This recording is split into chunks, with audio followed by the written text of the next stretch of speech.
See us that good. I'll invite you to stand for the Lord's Prayer and the Pledge of Allegiance. Our Father, who art in heaven, hallowed be thy name. Thy kingdom come, thy will be done, on earth as it is in heaven. Give us this day our daily bread, and forgive us our trespasses, as we forgive those who trespass against us. And lead us not into temptation, but deliver us from evil. For thine is the kingdom, and the power, and the glory forever. Amen. I pledge allegiance to the flag of the United States of America, and to the republic for which it stands, one nation, under God, indivisible, with liberty and justice for all. Okay, we're going to shuffle around the agenda just a little bit. The general public comments is going to be next. And Jackie, we have somebody? Yes, ma'am. And we do have a time limit. 3 minutes. We're going to stay Up at the podium. Yes, ma'am. Are you doing time? I'm Kate Adams with the Florida Trail Association. Jenny knows I'm quite long-winded, so just cut me off when you're sick of it. I'm here today to remind you that the Florida Trail Association is available if you encounter some opportunities or you have some ideas about how we can help students. We will also make contact with the principals at the respective schools.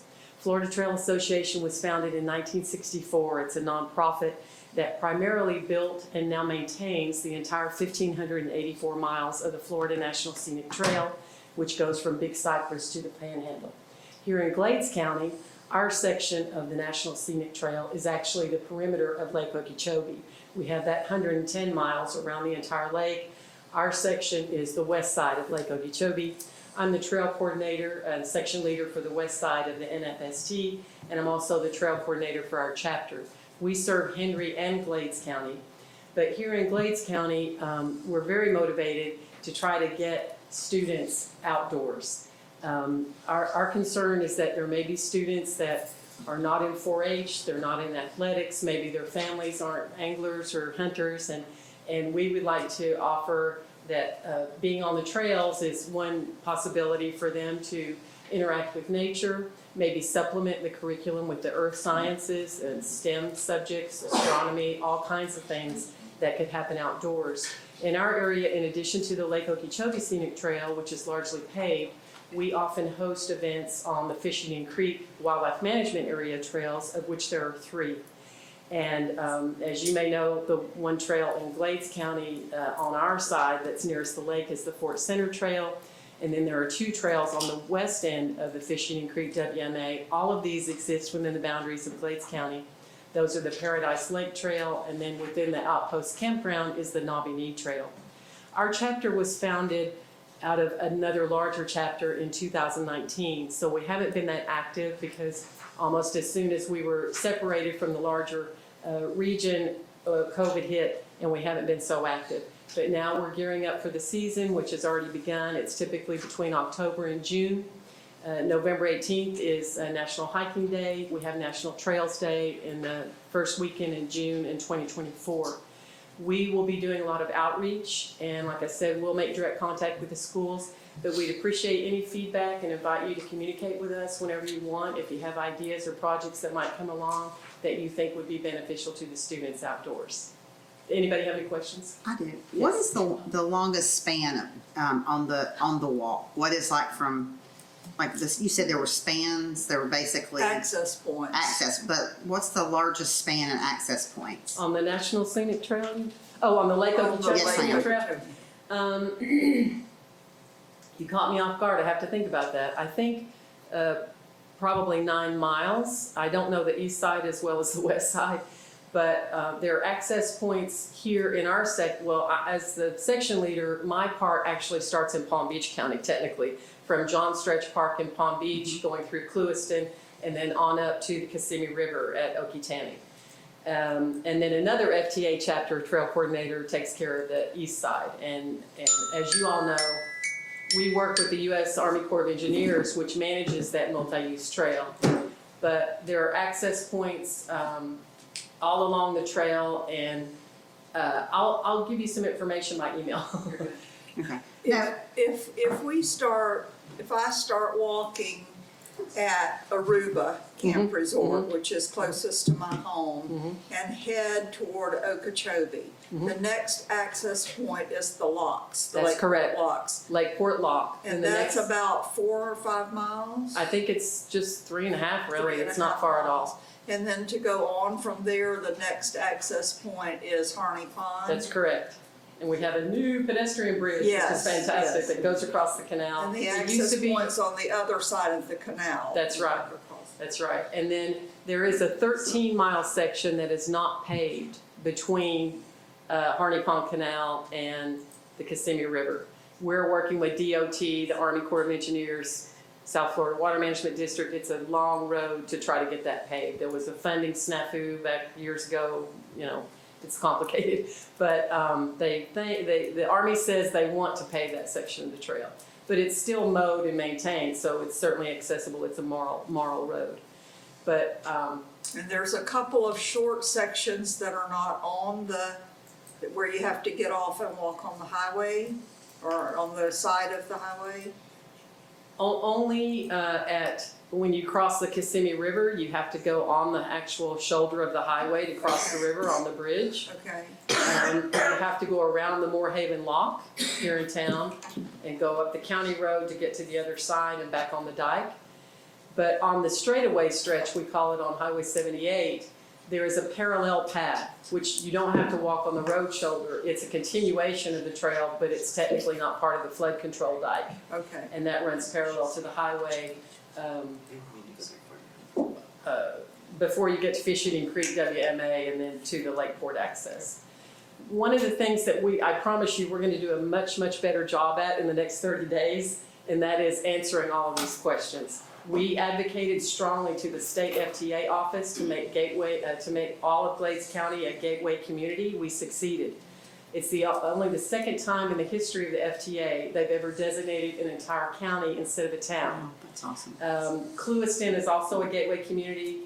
Moorhaven was a candidate, and we pushed them really hard. Just take all of Glades County, because look how much of this trail is in all these different communities outside the city limits. They agreed. So that will help local businesses. It'll help with better outreach at the state level for people who want to section walk the trail. And ours is a multi-use trail, which is very appealing to cyclists. We're having a big cycling event this Saturday, in fact, at Allen Ward County Park. And so you're going to see a lot more in public. We'll have brochures. A new website is coming in November. So obviously I can keep talking, but I'm going to Thank you, Kate. We appreciate your passion, Thank you. absolutely. Thanks. Kate, I just want to thank you for your work. You've done an amazing job. I never knew so much about the trail until listening to you tonight and in a previous meeting. And I'm just proud of the work that you're doing to shed a light on one of the assets that we have of gloriously natural Glades County that really would promote our area, and you're doing a great job with that. Thank you. We have, we're working with the Tourist Development Council also. They met this morning. So they've got a lot of great things on the horizon too. And hopefully we need to get the young people involved though. Yeah. We're kind of clueless. We don't know how to get the kids motivated. How do you do that? So we want you to tell us what you think would be a good project or a good idea. We'll take it and run with it. Okay. Thank you so much. Thank you. Thank you, Kate. Okay, item 2.1, approval of the minutes of the Glades County School Board regular meeting, October 5th, 2023 at 9 a.m. Make a motion to approve the minutes of the regular school board meeting of October 5th. Second. Any discussion? All in favor? Aye. Approval, Pause for a second, we're trying to get Caroline. oh, I'm sorry. No, you're good, she's the next one, we're just trying to get her in.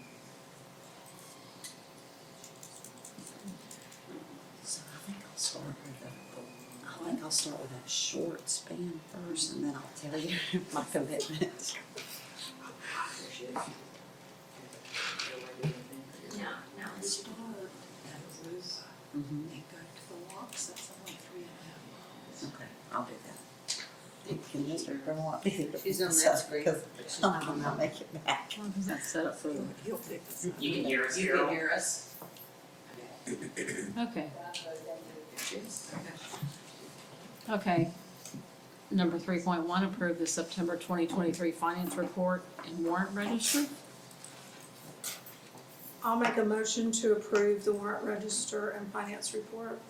I'll second. I would Discussion. like to ask Carol if she wants to go over it with us since she's here. Yes. Yes, ma'am, absolutely. What now, that you approve the final triple assessment. So that's your budget column.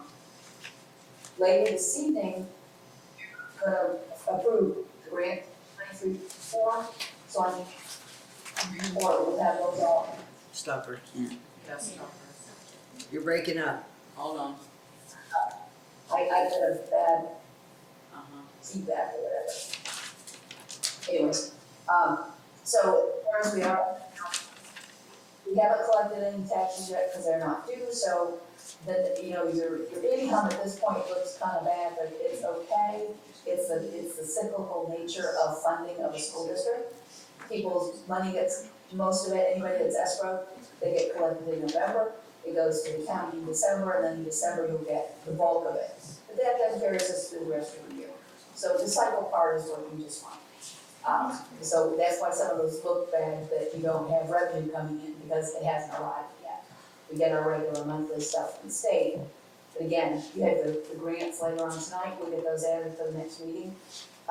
Made it very, good conversation with the superintendent about making sure we get these to you on time, and so that you got plenty of time to review them, and that you can give us, give me a call if you have specific questions, and just to make sure that we stay on track.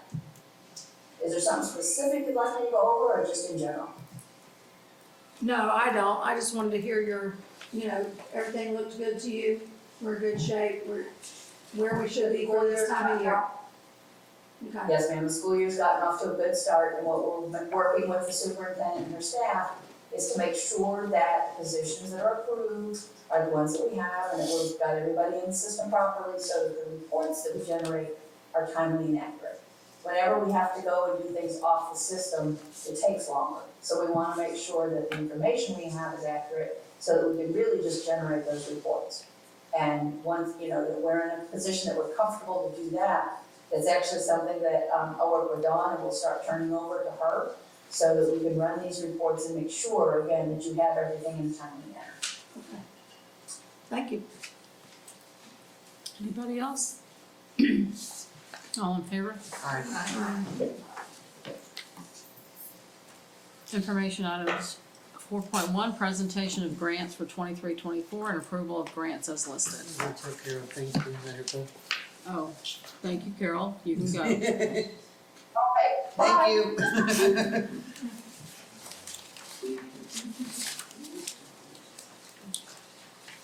Good evening, everyone. So I think I pretty much know everybody in the room, but just in case, my name is Tara May. I am the supervisor of grants and special programs. I've been here since June. Super excited to be in this role. I wanted to just start off by saying it's very important what she was just saying about the timely piece. I feel like my personality goes very well with the timely piece, because as far as the grants, as soon as they get awarded, or as soon as they've been approved, or that process of getting them in the system, I'm already starting to look at, okay, what did we write into the grants? What needs to be ordered? What needs to be taken care of? I am not a last minute person at all. So I will not be waiting until the last minute to spend that money, especially when it comes to ordering things and getting that taken care of. In fact, when I go to like the conferences and the ECTAC meetings and stuff, they tell us, you're not supposed to wait until the last minute. You're supposed to spend down that, especially, you already know what you're buying. Now personnel, that's a little bit different, but when it's materials and supplies and manipulatives and stuff like that, the purpose is to use it in this fiscal year. So anyway, just a little bit about my personality and the timeliness of how that all works. My presentation style is not typically to stand and read the screen, but because of the nature of what we're doing and just kind of listening listing out, the things in the grant. It's kind of hard to do it any other way. So I apologize for reading the screen and quickly going through those. I know that there were, Just real quick, so everybody is in the loop. Our projector setup is a little not working right now, so it's not gonna mirror between the two devices. So I can choose either this one or the TV, and I thought, We need that one. Yeah. Everybody's Sorry. in their chairs. it's all good. Y'all just do it, everybody stand up and turn. Even owls are just as, You know what? So there are 5 grants that have already been, actually there are 7 grants that have already been approved, that we've secured funding for. 2 of them I just received award notification for today. So those 2 will be on the agenda next go around for board approval. So tonight, we're gonna talk about the 5 that have already been awarded. We'll talk about 4 that we're still waiting for and 2 that are in process, okay? So, the ones listed on the screen, Title I Part A, Title I Part C, Title III Part A, Title V Part B, and then Perkins Secondary. Those are the ones that we've already secured funding for, and I'll go through each one of those individually. The 2 that I received award notification on today are the Title IV Part A and the Perkins Rural, so we received both of our CTE grants, so I'm excited about that. But we're still waiting for Title II Part A and the UNICEF grant, so hopefully those will come along quickly. The 2 that we are either currently working on or going to be working on in the near future are the Science of Reading grant, also known as the SORT. That really is funding for additional literacy support for K-5 students that scored below a level 3 on their final ELA assessment or are below grade level according to MTSS.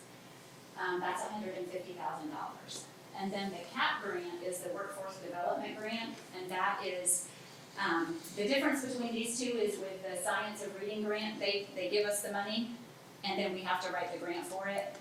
With the CAP grant, you basically have to get approved for it. So if you don't get approved for it, then you basically don't get it.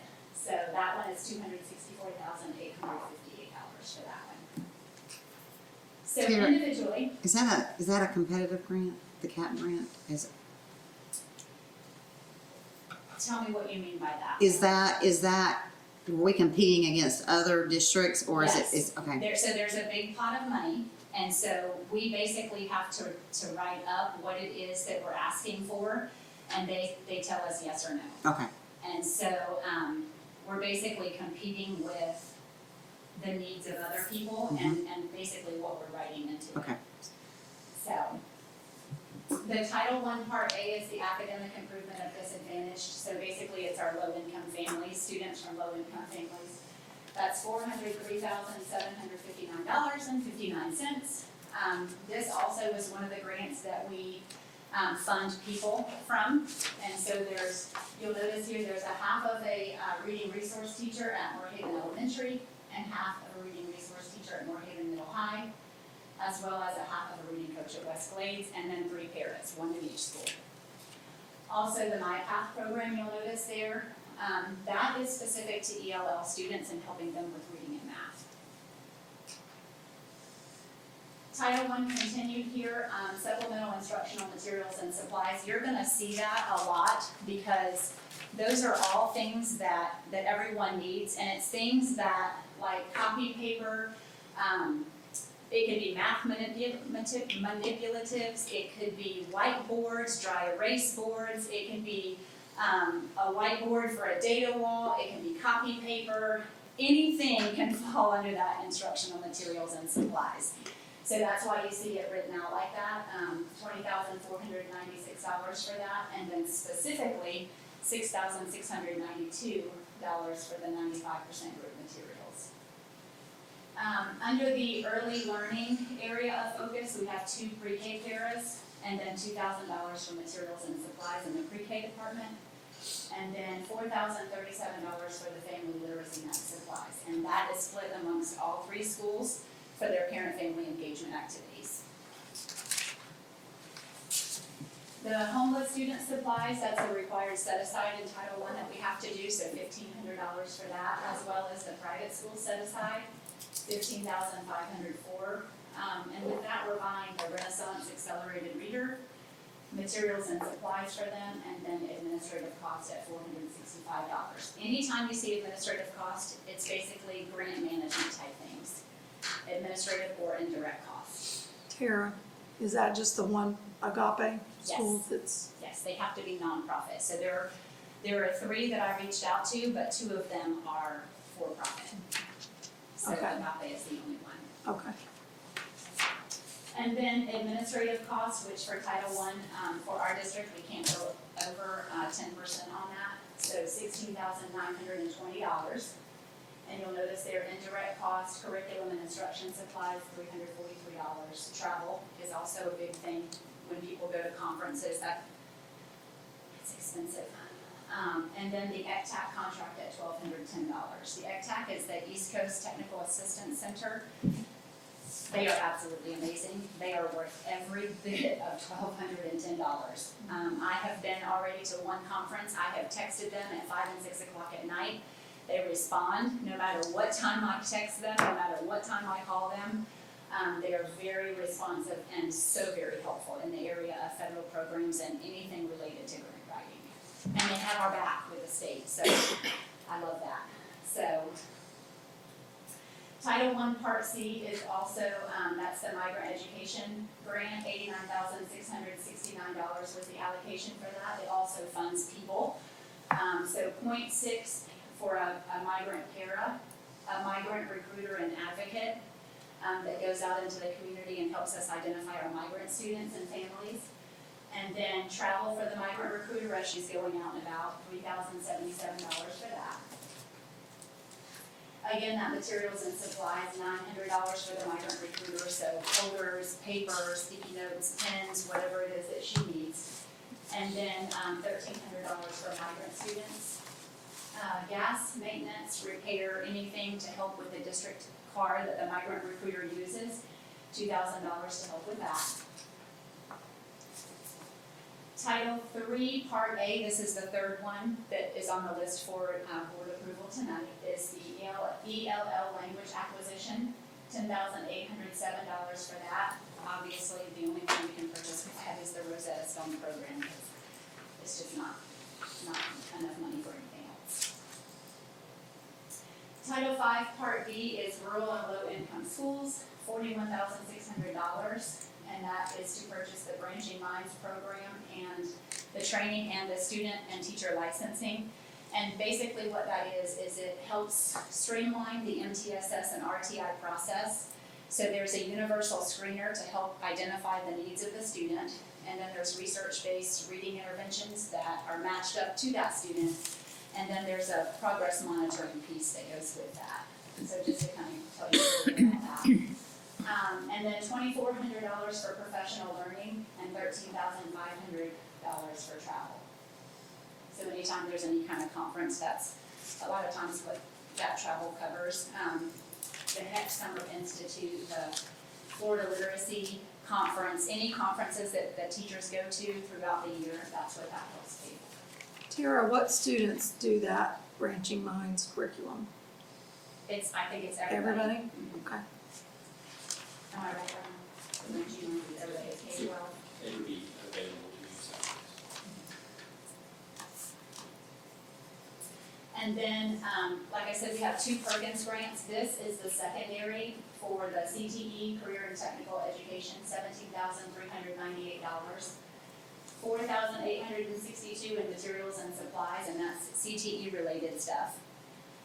Travel, $6,000 for the CTE conferences, that's for the students and for the teachers as well.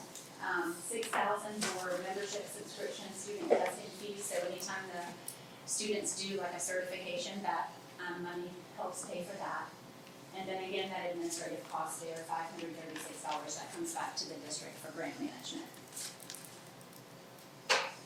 So those are the 5 that need board approval tonight. And the 4 that we're still waiting for are Title II, Title IV, the Perkins, the second Perkins grant, and then the UNICEF. and IDES. Andrew? IDEA, that's the Students with Disabilities, the grant that we get to them, Part B, for EDC. So Title II, Part A is supporting effective instruction, and that's basically professional learning. $58,491. Again, this is, I'm just giving you the overview of it. Probably not gonna go too much in detail, just because it's gonna come up again at another board meeting for you guys to approve.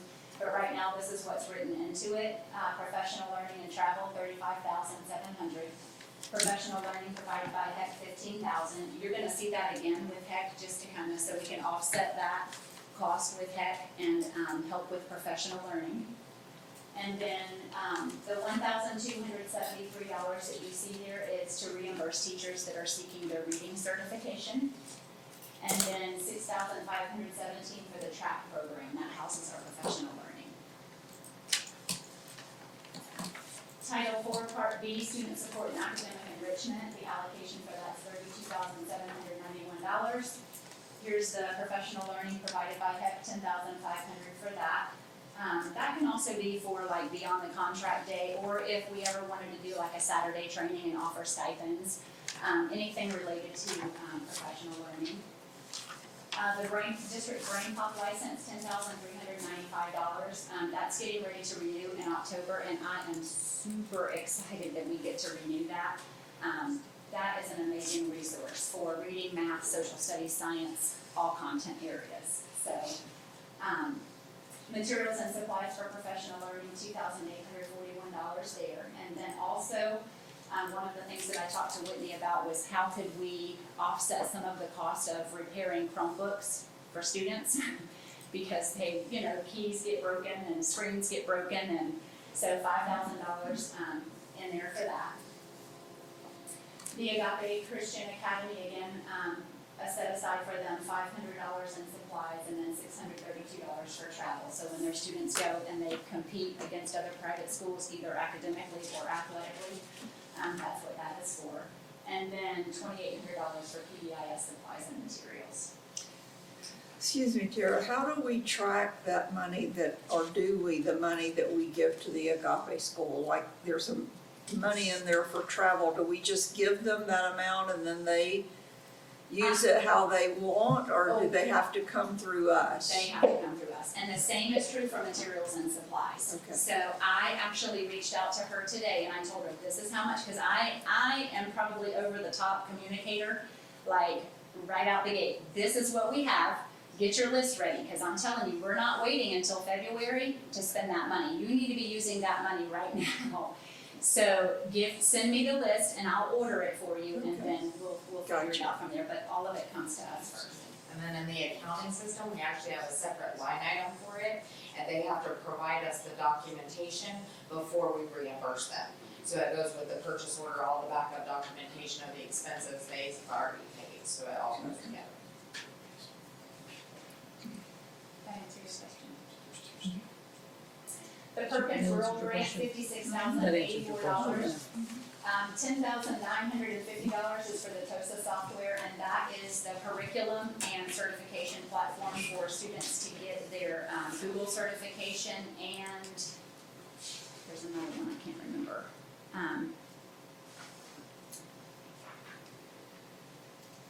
Google certification and Microsoft certification. I was gonna guess. And then $6,000 for travel related to CTE, $29,835 in materials and equipment. And I know that sounds like a lot, but it's like anything for the barn. So hammers, shovels, rakes. It could be a diesel, oxygen acetylene for the welding, computers for business, printers for the business department. So you have to remember it's 2 schools and 3 different departments that we're trying to purchase money for, or purchase these things for. So membership fees and dues, $8,000 for that, and then $1,299 for the administrative cost that goes with grant management here at the district office. We've had that grant in the past awarded to us, but Have we not had it in the last couple of years? The Perkins Rural, we had it last year, I know for Okay. sure. And the secondary, both. And it was We get it over every year. this amount? I think it was, I can tell you how much, I know something happened somewhere along the line with Perkins. yeah, I think it was about the same as last year. A lot of our grants actually went down, a lot. I don't have that one, the only one I have are the title grants, but I know, I think it was right around the same, but the other grants actually went down in comparison to the year before, so. There was less roll forward. Oh, okay. But I think that Perkins was about the same. So we're on the home stretch. Unisig is the last one that we're still waiting for. This applies to Moorhaven Elementary and Moorhaven Middle High. So $414,200 is the total allocation. Moorhaven Elementary is $171,023.75. In both of the Unisig grants for both schools, they're asking, or they put into the grant, half of a school improvement director, half of a reading coach, and half of a math coach. So you're gonna see that on both of them. Moorhaven Elementary specifically put $8,640 for additional planning, and that's for their leadership team, for teachers beyond contract to offer a stipend for them to do additional planning time.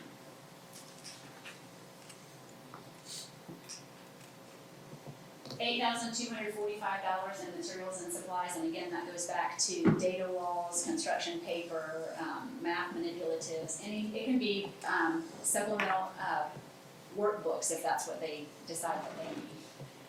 Technology supplies, $8,756 there. That's clickers, smartboard pens, headphones. $7,000 for the YouFly Foundation's professional development, and then $3,150 for the Flip Chromebooks for the leadership team to do their classroom observations on. Moorhaven Middle High's allocation is $222,466.25. Again, here that half of the school improvement director, half the reading coach, half the math coach. They also have $9,693 for subs for planning time, and that is for subs to cover classrooms so that teachers can go and do, observe model lessons in other classrooms. $3,150 for the Flip Chromebooks, again for the leadership team. Professional learning, $8,700, and again on that, it can be a Saturday training, it can be them either at the school level or going to a conference or attending a professional learning somewhere else. The Read 180 program and headphones that go with it. The headphones for that are pretty expensive because they have to have the microphone that goes with it. PBIS materials and supplies, $6,000, and then materials and supplies, $12,648. I know that Moorhaven Middle High is doing a data wall, a magnetic data wall, so they're asking for magnetic note cards and sticky notes and things that go with that so that their data is in their face, so I think that's an excellent idea. And then at the school level, $20,710 is our allocation, $3,000 of that for materials and supplies, $7,000 for travel, and indirect cost is $10,710. I have a question. Unisig, am I confused, or is that the federal money that teachers get the bonus for, the 15,000? So Isn't that the same grant? Well, this particular grant is for school improvement, but what you're talking about is a different grant, a different pot of money that does. Is it called Provide. Unisig? It's the Unisig teacher allocation. Okay, so this is a separate, because I kept looking for the teacher bonuses in there, and I'm like, I don't see them. Yeah. Okay, And so right now. we got that one too, right? We got that one too, and what we're waiting for is, we keep submitting the rosters for verification to them, to the state, and they keep telling us that they don't have them, and we keep saying, yes, you do, we've sent them 3 times. So we're still waiting for them to, send that back to us, and we should be good to go on that. Is all that federal, all the Unisig, is that federal money? Yes.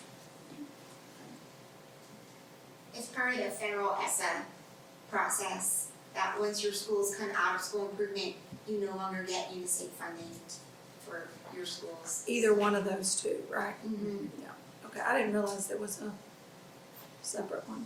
Thank you. I'm glad you asked. Thank you very much. That was an awesome presentation. Yes, it was. You're very welcome. Appreciate you keeping us informed. Yes, absolutely. And not, you didn't make us read the grant application. You dumbed it down for Oh us. my gosh, yeah, that Thank is- you. That's horrific. Thank you. Thank you, Tara. You're very welcome. Did we motion you. second, Jen? No. Okay, okay. We need a motion then to approve the grants listed? I make a motion to approve the grants that were listed for approval tonight. Second. 5, right? Yes, Yes. Any other questions? All in favor? Aye. 4.2, presentation by Garland for roofing issues at the district office of Moorhaven Elementary School. Hello, everyone. Hello. Hello. Hi. I'm Grant. I'm with Garland. We are a full-service engineering, design, and manufacturing company. Okay. And we make high-quality, high-performance roofing and building envelope systems. So essentially everything to waterproof your facilities. And we work a lot in education and in the public sector, universities, colleges, K through 12, healthcare, and high-end private. And the reason being, and kind of the common thread there, is because it's those that A, can't afford lease, B, tend to have a lot of properties and facilities to manage, and they need someone to help them with all those assets. And then 3, they get life cycle costing over an initial lowest price and kind of dealing with the ramifications of that, taking the lowest bidder all the time. I'm sure all of you have seen what happens there in the past. So what I had done was come out and do some assessments for you guys at no cost. Checked out a few of your facilities. I know we were having some problems over at Moorhaven Elementary especially. And then I also checked out this facility and I provided reports, which I'm happy to provide later. They're really in depth. But what we ended up doing is, I said, I think it'd be a good idea to do a nuclear scan of your facilities. Basically, it's a non-destructive test that allows us to see everywhere it's wet underneath the roof without cutting into it. So that's what we did, and based on that, we have some recommendations for you. Happy to go into more about Garland and what we do and our partnerships, etc. at another time. I know you guys have a lot to get through, so I don't want to monopolize your time here. So we'll try to see if we can cast this onto the screen up there. And hopefully it goes. Unable to cast my screen. If it doesn't, I have paper, guys. I came prepared. Sweaty. Thank you so much. But anyway, just so you guys know some of the other districts that we work with, we're currently the basis of design for Lee County Schools. We just helped them build Lehigh Acres new elementary school. Also working with Charlotte County Schools, Highlands County Schools. We work with Florida State, University of Florida. Just started doing some work with Florida Southwestern, State College. So a lot of entities like that. I'm currently helping budget and do capital plans for the city of Lewiston. We're about to redo their library here. So it's kind of give you an idea of who we work with. And like I said, love to go in more detail. I did bring some information to just drop with everyone and you can peruse at your leisure. But it tends to be a good fit with education. A high performance project, just so you know, if you want to know the difference in cost, it tends to be about 12.5% more total, because the labor cost is the same. The product's higher quality, but we give out much higher warranties, and we actually hold them because they're no dollar limit warranties instead of a commodity grade limited warranty where if there's any little problem with the contractor, your warranty's actually wiped. I'm actually on site project managing it. I personally live in Fort Myers, and I only manage Southwest Florida. Well, and it's, but that was, I think it's because my boss didn't want to go down there anymore. So that got thrown on me. Sometimes it's fun, sometimes it's awful. While you're waiting on your Yes. presentation, I just got a question for you, if you don't mind. So you did do scans, nuclear scans of the district office. You did scans of Moorhaven Elementary. Are you Yes. gonna be showing us those scans? Yes, I was Okay. I'm gonna show you there, just in case you can. I know I was gonna print a little more and I have more to give you, but I'll start with this while we're doing that. Yeah, and the scans aren't in there, but it does have information about Garland, our work with, K through 12, and the Omnia contract, which any public sector entity can use, especially school districts. Great way to procure, where you have a single source of liability, adds to your warranty, and everything is pre-competed, meaning that we already have the low bid, and we just get site-specific pricing from 3 to 5 local approved contractors, and then there's no finger pointing, it's always on us. And we have, for instance, what we've offered for any replacement would be 30+ year warranties,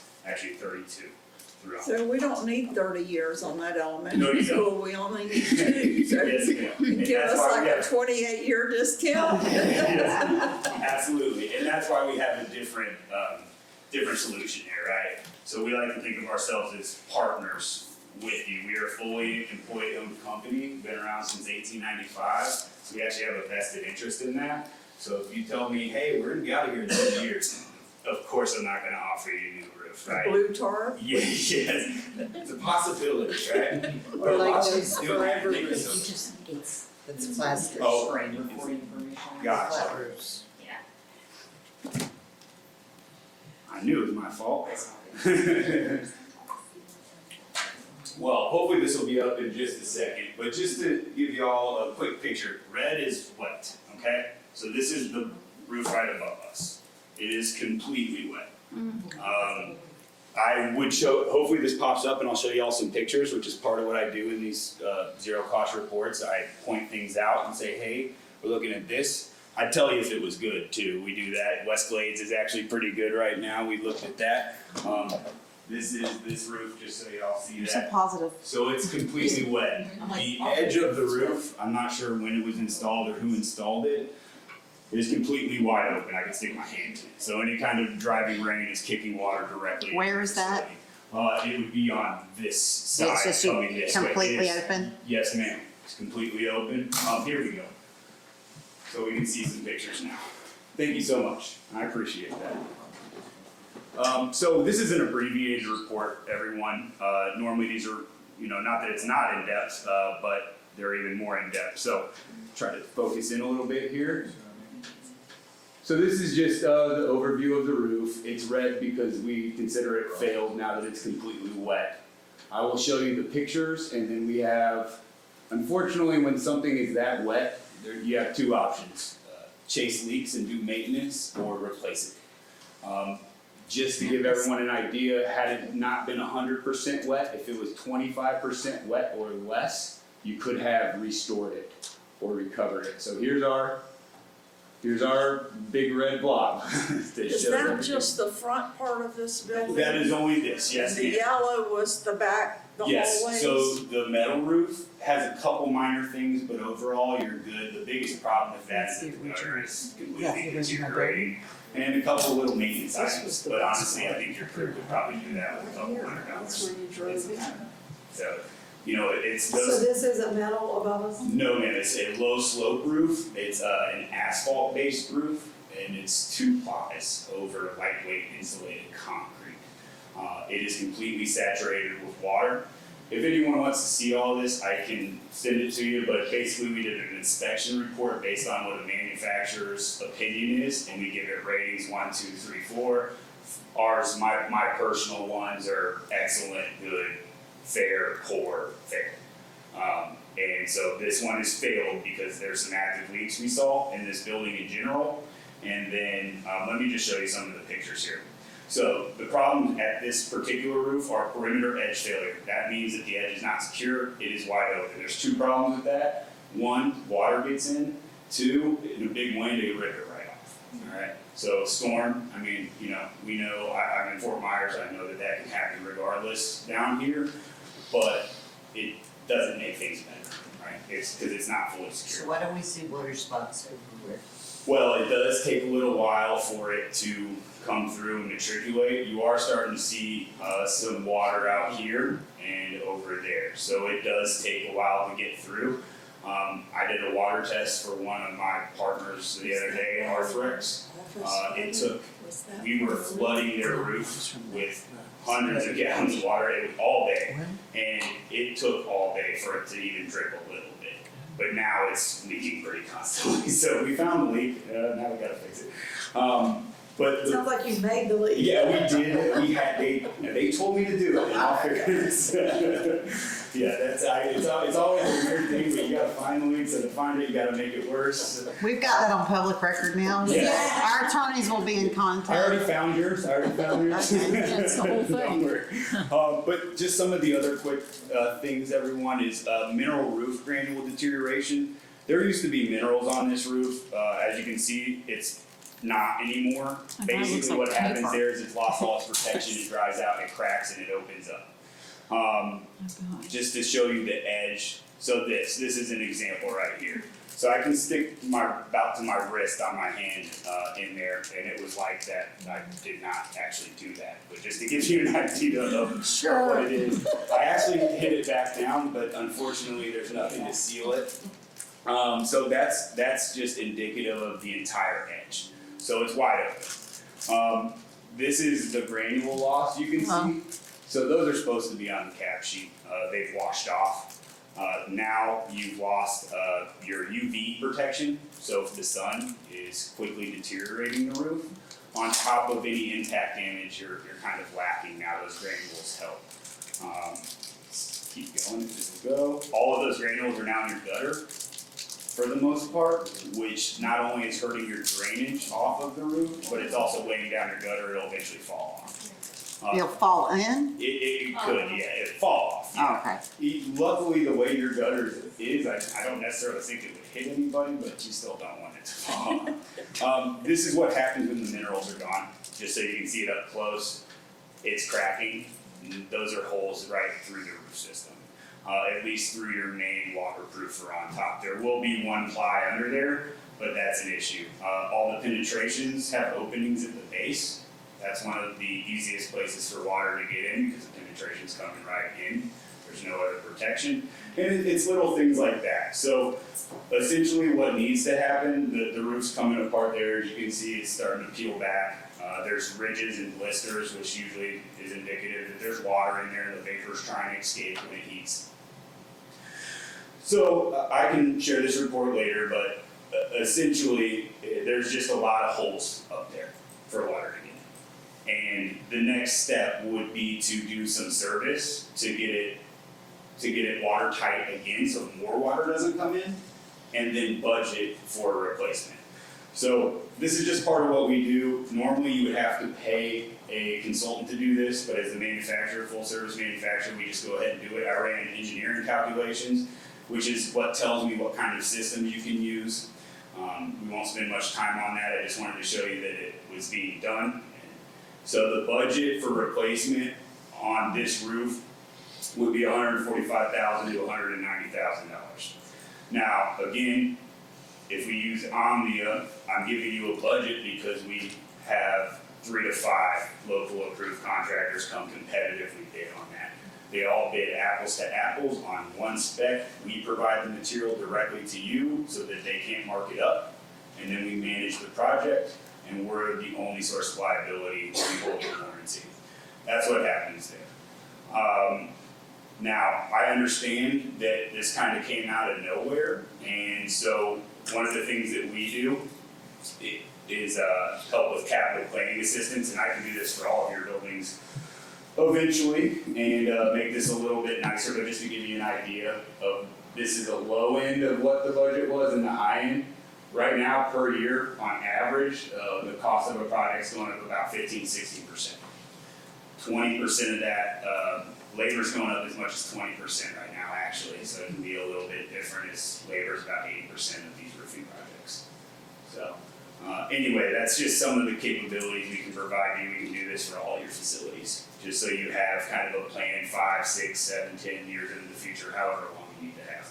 You said you did do West Glades and they look good right now. Look, West Glades look really good. There was a few minor things, but honestly, your maintenance staff did a good job of fixing what they could. I sent a couple of maintenance items that I think y'all should do so it doesn't get worse, but overall, I don't think you need to do anything out there except, honestly, Rayon could go out there with $600-700 worth of material total and let y'all up for 2 more years, 3 more years. The only ones that'll be a little bit more of a problem would be the temporary, facilities. Portables? Yeah, portables. Did you check those? I didn't get on top of them because he wanted to focus on those. I will go back for you guys if you want. I took some overhead pictures, and basically what happens on those is the type of roof it is a thin plastic, and the seams open up. So you can get a seam tape and coat it with the fluid applied, and that'll at least get y'all through. That stuff's a little bit more money, but if you're buying, 3-4 years out of it, it can be worth it. So that's something I can check for you guys and schedule to go do, no charge there. And just to let you know, just to piggyback on what he's saying, is we had a mold inspection today, and we'll have the results tomorrow on all 4 buildings. The portables. So, yes. And those Thank portables, you. to your point, those types are really big on holding microbial growth. So you just want to keep them clean. The problem being with holes in them, then you're just driving it into the facility. So it's kind of a catch-22 there. So we'll move on to Moorhaven Elementary. We also scanned here. I know this is where we were actually having the problem showing for a long time.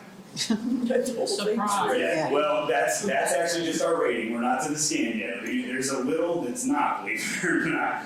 So this one's actually not as bad, it's not good, but it's not as bad. This is about 56% lead, so about a little over half of it, right? So we know you guys aren't gonna be there long term, to your point, and we understand that. So what I did was have one of my most trusted contractors come down and meet with the maintenance team and walk and said, hey, what are the absolute worst leaks that you have? What can we do with a smaller budget, essentially, to just get them by to get this to stop? So he did that, and we'll go through the inspection here in a second, and I'll show y'all some of the pictures as well, but I just want to show you his map. So they drove this, I know it's a little bit hard to see here, but the green areas is where we were told, sorry about that, around that perimeter edge up in the top left, that, like we saw here, the edge is wide open. So water's just rushing in from the side. Is that facing where would the district office be from? So we're towards the back, the top of it. We're at the top. So the bottom of the screen is the front entrance of the school. Yes, exactly. Sorry, directionally challenged in here for some reason, but yes, we would be towards the top of this right now. And so there's 4 drains that he circled that they kind of saw were big problems that they would reflash, and then around a number of your AC units. Essentially what they wanted to do here was prime all of those areas, fix any openings, because there were a number of them, blisters, things like that, and I'll show you pictures here in just a second. And then they were going to use a fluid applied, what you call coal tar. And coal tar is a self-healing fluid membrane, essentially, that you put on. You put a reinforcement scrim in it, you put more on so it becomes really strong, and then you put rocks on top of it a little bit. Now, you can't do that to the whole roof because of budgetary constraints, and normally you can't restore a roof like that anyway because of how bad it is. But to just get y'all by, that is a great option. It is the most resistant material there is to water and ponding water. And it also self-healing, which means that if something were to hit it or it starts to crack, when it gets hot again, it melts back together. So it's a good product for this specifically. So their budget to do that roughly 6,500 square foot in the absolute worst area, this is actually a hard price from them, was $60,000 all in.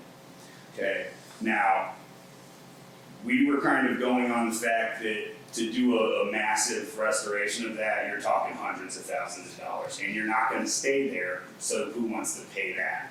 Within the last 12 years, we've spent over $300,000 on that roof. I mean, can you tell where it was fixed? And then Well, let me what show you're you some saying pictures. around the units and all that, that flashing was supposed to be fixed 5 years ago. Yeah, there's a few things that I'll show you these pictures. Now, there was one thing that I saw was done that I had a question about. You know, y'all see this, this silver coating on here? Do you know when that might have been procured or when it was done possibly? I'm telling you, we had the same thing a year ago. Really? Yeah. I mean, Well- since you've been on the board, Jean, haven't we? They did the roof? It was Mr. 2 Preston? years, it was 2 years ago whenever it was all It was flashing done and right everything. before I came on the board, 2 years I ago. believe. Yeah, it was right before. Mr. Brown, I was Jamie gonna Brown say, was dealing Mr. Brown with can the tell you roof. all of it, Al Brown can tell you when every bit of it was done. Well, I'd be happy to talk to him about it because the reason I'm asking is that silver coating is in a waterproofer. So I'm wondering, it's obviously not original to that new roof, but you wouldn't do that to waterproof it. we need. Linda, when did your office leak? Tell you exactly. We did it not. I literally have a video of a waterfall in my office. Yes. That was, And that was in 2000, probably 15, 16, 17. it was after we put the $300,000 worth of roof on there, she had that within 2 years or whatever. So, Yeah, and that was that 300,000, was that repairs, or was that a new roof? it was as close to, Okay.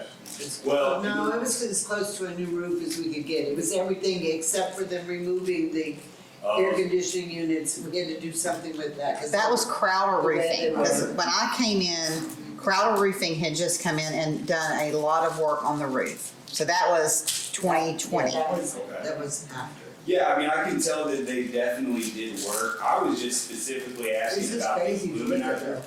Yeah, well, if you can see, the illuminizer's completely cracked, but the reason you do an illuminizer, there's two reasons. One, all that is a paint, it's just paint. Yeah. So, it's a great product, there's a reason you use it. We put it on brand new roofs because it locks in the granules, you know how you guys, I showed you the lost granules here? Well, it locks them in. It also helps you with heating and cooling costs because it's reflecting all that sun away that damages it, but it is not a waterproofer, and thus would be wasted money if not used at the same time. So I'm wondering thinking who they put it up recommended there it. and made it look like it was already. Well, it looks pretty. I You know what I it- mean? It used to. I think that's what they did. But, and I'm not saying that they made that, maybe there was another reason, but what I am saying is that I would like to know more about that, because while that's not, in roofing terms, an expensive step, because it's basically painted on, it's not cheap. I mean, you're talking 30 grand. But what's the benefit of it? That's crazy. Well, We could that's what I'm spend saying. I don't something think that else there is. actually did benefit, like Cool Seal or something. Yeah, well, and so you can see that now, and this is normal for this to happen, but again, I think it was used as a waterproofer because some of it looks really good.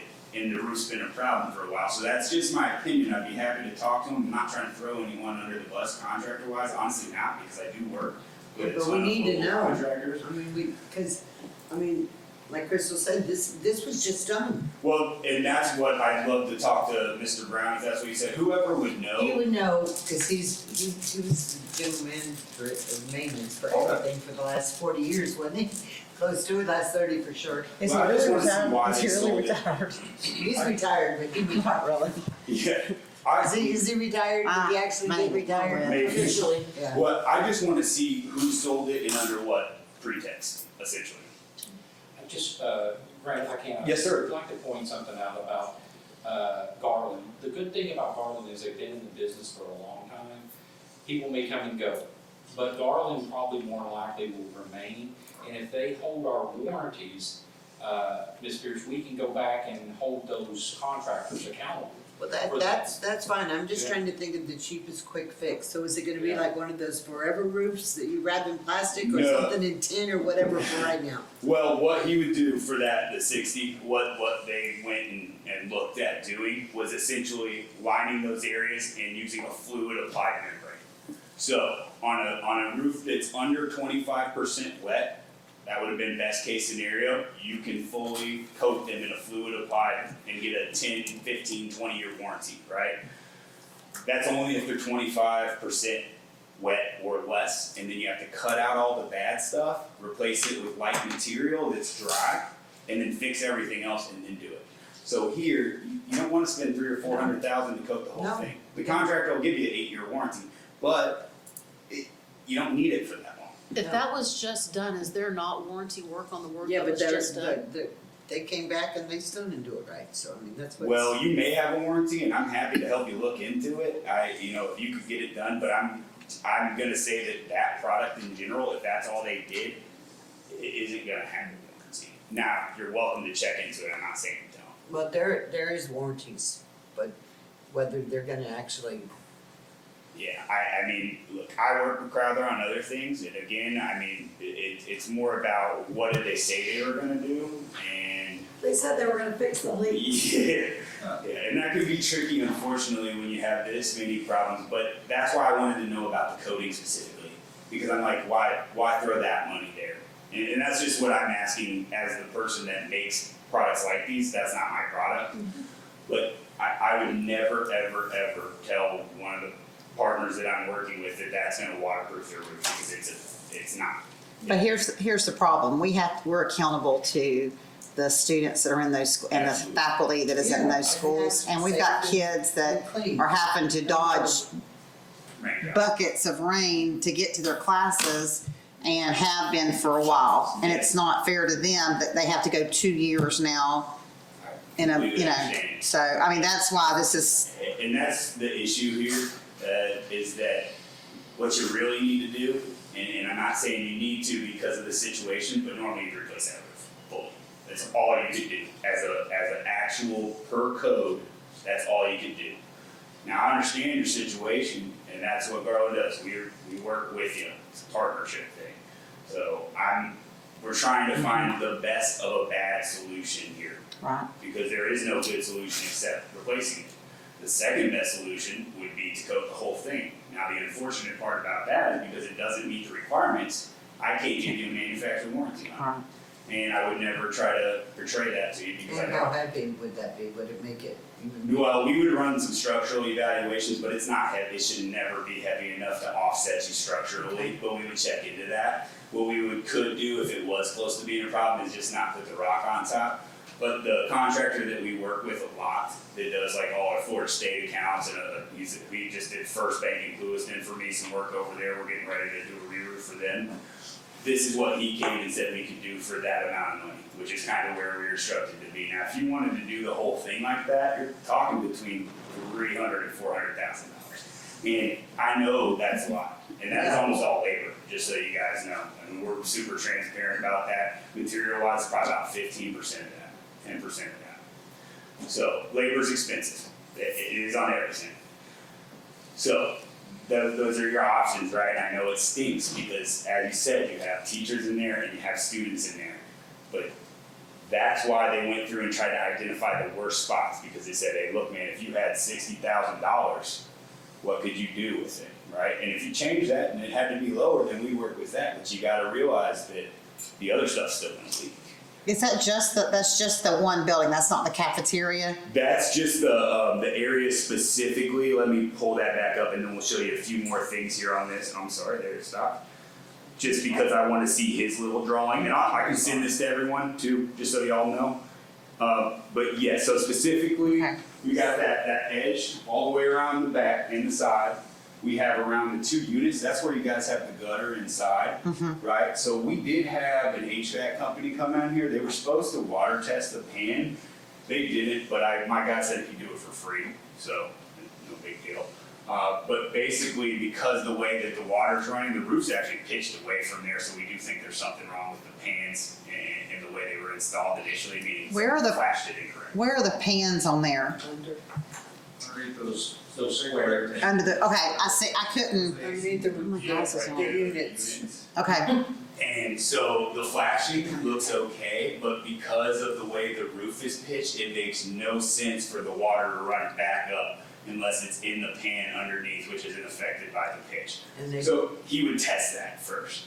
Lauren, is that the Yes. 4th grade in the corner left, correct? It's for The corner here's 5th. Yes. 5th is the top, like the very top left. Then 4th grade is the 2 rooms inside. That over there is 2nd. But my room used to be up here, now it's still leaked exactly like Miss Lane does did.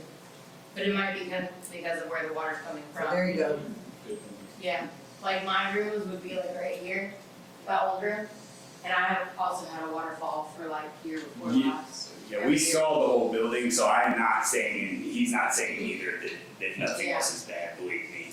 He just walked it with rayon and went to what he, at least per his estimation, were the absolute worst and kind of estimated in that fashion. So let me just walk through a few more of these pictures, and I know y'all have probably seen this, but just to give you kind of an idea of what we do, and this can be done for more of your facilities. I'm happy to do it, and then we can actually help you do a capital plan for all of your facilities and help you budget into the future, so that we can get some long-term asset protection here. So right here, this is right off the unit, this is wide open into the roof. That's one of the things that would be fixed. So water's literally dripping off the pipe directly into the roof. It broke through not only the aluminizer, but the top layer of the roof. So complete failure. Ponding water, so this is actually a repair they probably did recently. This means that they didn't pitch it right, because water's sitting on it, it's not getting off it. I don't care what kind of material, you can even use our high performance material, as opposed to a commodity grade, and if it sits underwater, it's gonna go bad. Flat roofs are no-nos. Yeah, so metal roofs are the way to go, to the point with, I know that's what y'all are trying to do, and we're happy, to discuss that with the Yeah, architect. they even have fancy metal that looks like barrel tile and everything else. Yeah, I mean, and but there's we were gonna discuss that, we actually, the architect that y'all have worked with, we work with them a lot, with Garland, so we were hoping to get introduced, we can talk about some cool metal, not only for that, but rain screens for the walls.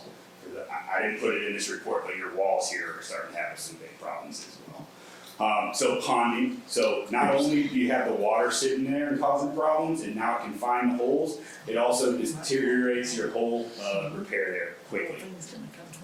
So that's just everywhere, everyone, just to give you an idea what it looks like. And this, the first time we went up there, it was about 2 p.m. and it was 110 degrees, 115 the degrees. thing that would be Yes. absolutely the best thing would be some kind of material that we would be able to screw on and screw off and reuse on the new building, on some of the other outer buildings, not the main roof itself, but some of the other.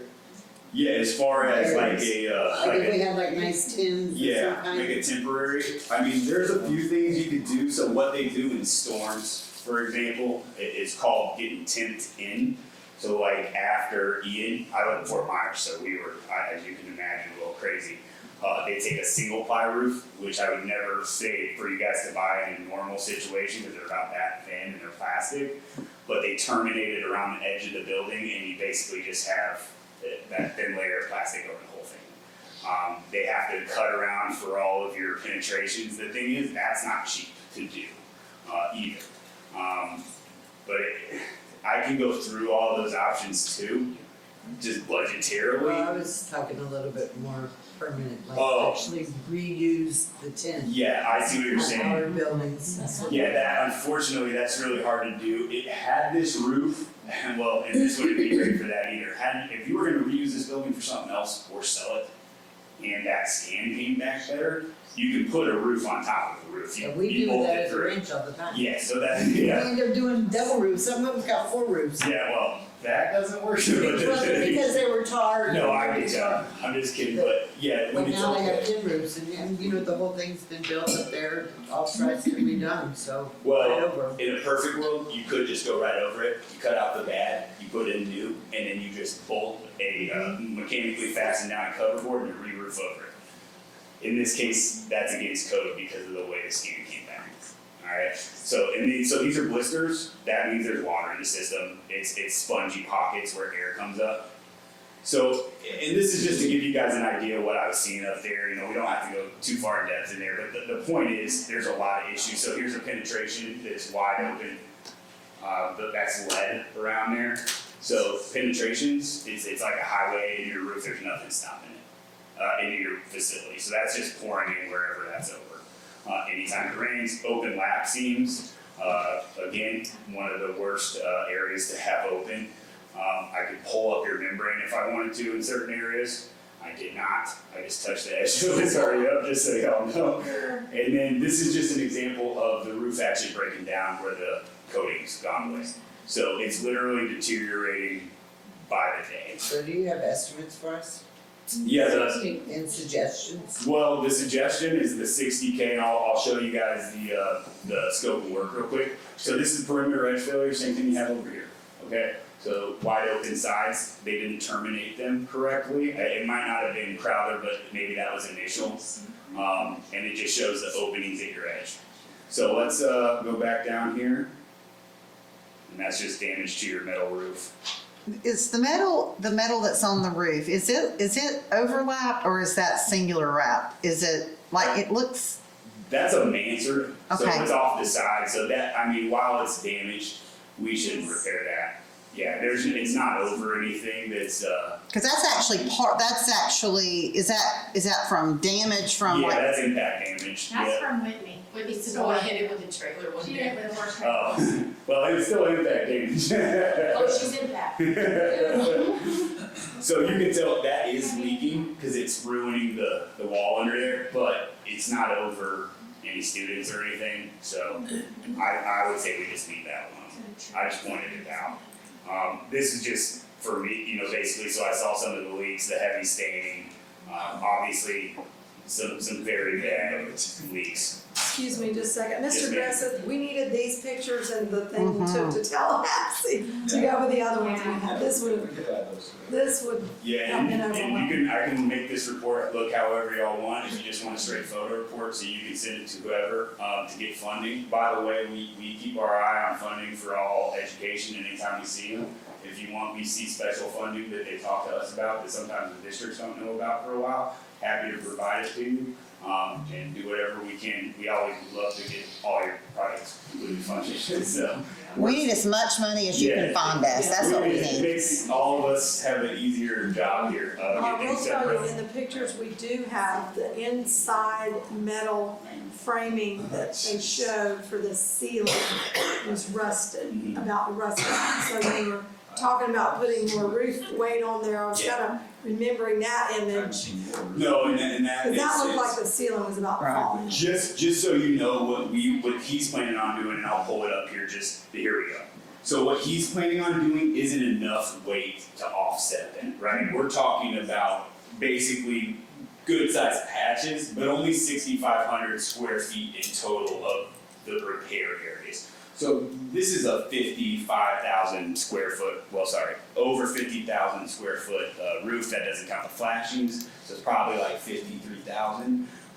So it's not gonna be a problem like that for this repair, right? We wouldn't wanna recover it, to your point. But basically, he, in those areas, like I said, he would want to prime those areas, which essentially dries them out and makes everything stick better to them. Then all splits and cracks and deficiencies, blisters like that would be repaired in a 3-course manner. Essentially, that means you cut it open, you prime it, you let the air and the moisture out, and then you put the mastic over top of it, which is a coal tar. You roll in a reinforcement scrim that's polyester, and then you coat it again. That is a very strong repair. And then he would put rock on top of it essentially, and he'd redo 4 of your drains. Now that is what he wanted to do. If we want to explore some other options, completely open to that. The problem here, as I mentioned, is there's just no great option with the budgets that we would be working with, and because you have a new building coming. So if we're not doing anything with this building, are there any plans for the building after this? No? Burn. Burn? Okay. Okay, so We're having a bonfire for homecoming next year, it's called Burn Elementary then School. I would completely, and you said you spent 300,000 in the last 2 years. Well, it was 300 at one time and then God knows how much Oh, so to fix. so even more than that, okay. Yeah. Well, like I said, there's that option. I did not see that as a viable option because you're talking 350 to 400 to coat it and get a 5 to 8 year warranty that you don't need. But I mean, we went for the 300 thinking that we were good for another 20 I completely understand that, yeah. No, and that's why I'm saying I don't think there's a great option for it. That's why they're wanting to do these repairs with the money we were told might be feasible. If that's not it, money wise and it has to be lower, we can work with lower, but you just have to realize that this isn't gonna fix everything. We just have to locate your worst pain points and fix those if that's where we're at. So we could spend 60 grand and still have a leaky building? You're still gonna have leaks at points, yes ma'am. There's no way around it if you, and unfortunately, I'd say about $52,000 of that are labor. What is that plastic seal that you said you could put over the whole roof? The roof, like the actual roof, it's called a TPO roof. So I would never, ever, ever recommend that as a new roof for the school district. But as a temp-in, meaning just a temporary roof, we could terminate around the edge, meaning we're just gonna put a term bar and bolt it into the building, especially if you're not gonna keep the building. Counterflash that, just to cover it, and then it's essentially just a new roof, a very thin roof. If it gets hit by a tool or a rock or something, it'll put a hole in it, but at least you could patch that. But that would cover the whole roof? That would just cover the whole There roof. would be no leaks? Yeah, ma'am. How much would that cost? I would assume, just square footage wise, you're probably looking at somewhere between $16 and $20 a square foot, so let's see here. Anyone got a calculator on them? Okay, so if you wanna multiply on the low end, let's say $16 times, call it 53,000.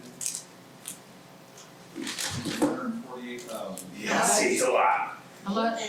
800. Nah, that's okay, you know what, that's probably because the last one we did was small, that's too much. I'll have to figure that out and I'll let you guys know. I was gonna say, we had a plastic one put on our trailer over in Fort Myers, it's been 10 years ago. Yeah, And it was $5,000 for a single wide, and they called it a forever roof, but it was a really heavy hitter. Yeah, It was a really like heavy. a 60 mil is probably what they called it. Yeah, that was a hurricane pricing, I guess, because I don't normally recommend that unless you absolutely need to have it, and that's like someone's roof was blown off. Well, this was a hurricane. Yeah, no, I agree. I just meant when we were just recently doing it with commercial. And the trailer's 50 years old. Yeah, so So we just did that. I will get you a price. That was just what they told me there. It's got to be less on that bigger. Maybe 8 to 10 then, because 800 is way too big. Yeah, it wouldn't be one piece, you'd still have to. Well, you do have to flash all of your equipment. You have to pull through all of your penetrations. It's more work than it sounds like. It is It's not doable. just a big, No, Cover. there's on your overhead, you have at least 6 units up there, a bunch of drains, so you have to terminate each one of those. It is quite a bit of work. It would be expensive. It's gonna be more than 60? Oh, yes, ma'am. I just wanna compliment my board and the fact that, 3 years ago when we started trying to get funding for the new school and we knew that it was important can you imagine if we wouldn't have done that? And where we would be, because there's hope in sight that we're getting that new school. But I mean, we're looking at, we would have to spend close to $1 million, possibly close to $1 million, and they would still have the same thing they've got. Yeah. I mean, it's just kind of like one of those things you can put Lipstick on a pig. lipstick on a pig, but it's still a pig. Now at least we're gonna spend the money and I was trying to think of a Yeah, different and, analogy there. What did it mean? Yeah, I was trying to, but I want you, that says, when you look at things like this, I cringe putting any money in the roof at that elementary school. But then also cringe thinking about teachers and kids in a school that's there is, and I don't know if your report would show this, but there's no possibility of that roof falling in, is it? I mean, eventually, yes. Not right now. I didn't see anything that would indicate that it was going to fall in right now. Okay. Even if we got, let's just say, God forbid, we had another bad rain and there was 2 or 3 or 4 inches of rain, could it sit? It could withstand that for a Okay. while. Just to give you all an idea, Clewiston's police department is currently under 6 inches of water on Okay. every single one. It hasn't fallen in yet, but they're up there squeegeeing it every time it rains. That's how Okay. bad it is. if we secured our edges, the Mhm. flashing areas, that would help. That would help tremendously. Now, everything we talked about, just because I'm saying it won't keep leaking, it will help a lot. So But what I we'll do don't- that and then Yes, man, it'd help you, but what I don't wanna do is portray to you that it's the 60 grand and I'm fixing everything. No. That would be disingenuous, and again, we're a partnership kind of company, like long-term relationship, so I just as soon if that's what you're expecting for 60K, then I would hand it off to someone else. That's just kind of the way we operate. And it's not because I don't wanna do it or I don't wanna work with you guys, but I don't wanna not deliver, if that's what you're expecting. So I just wanna properly set expectations that that's the budget, that you're still gonna have problems. Now, I honestly, to get it watertight, whether you're doing the TPO roof or you're completely coating it in a membrane that again won't have a manufacturer's warranty, even though the contractor will give you one, which is essentially, with the contractor we trust, we would hold them to that, but, you know, How long would they give? Would they give 2 years? he told you to give 8.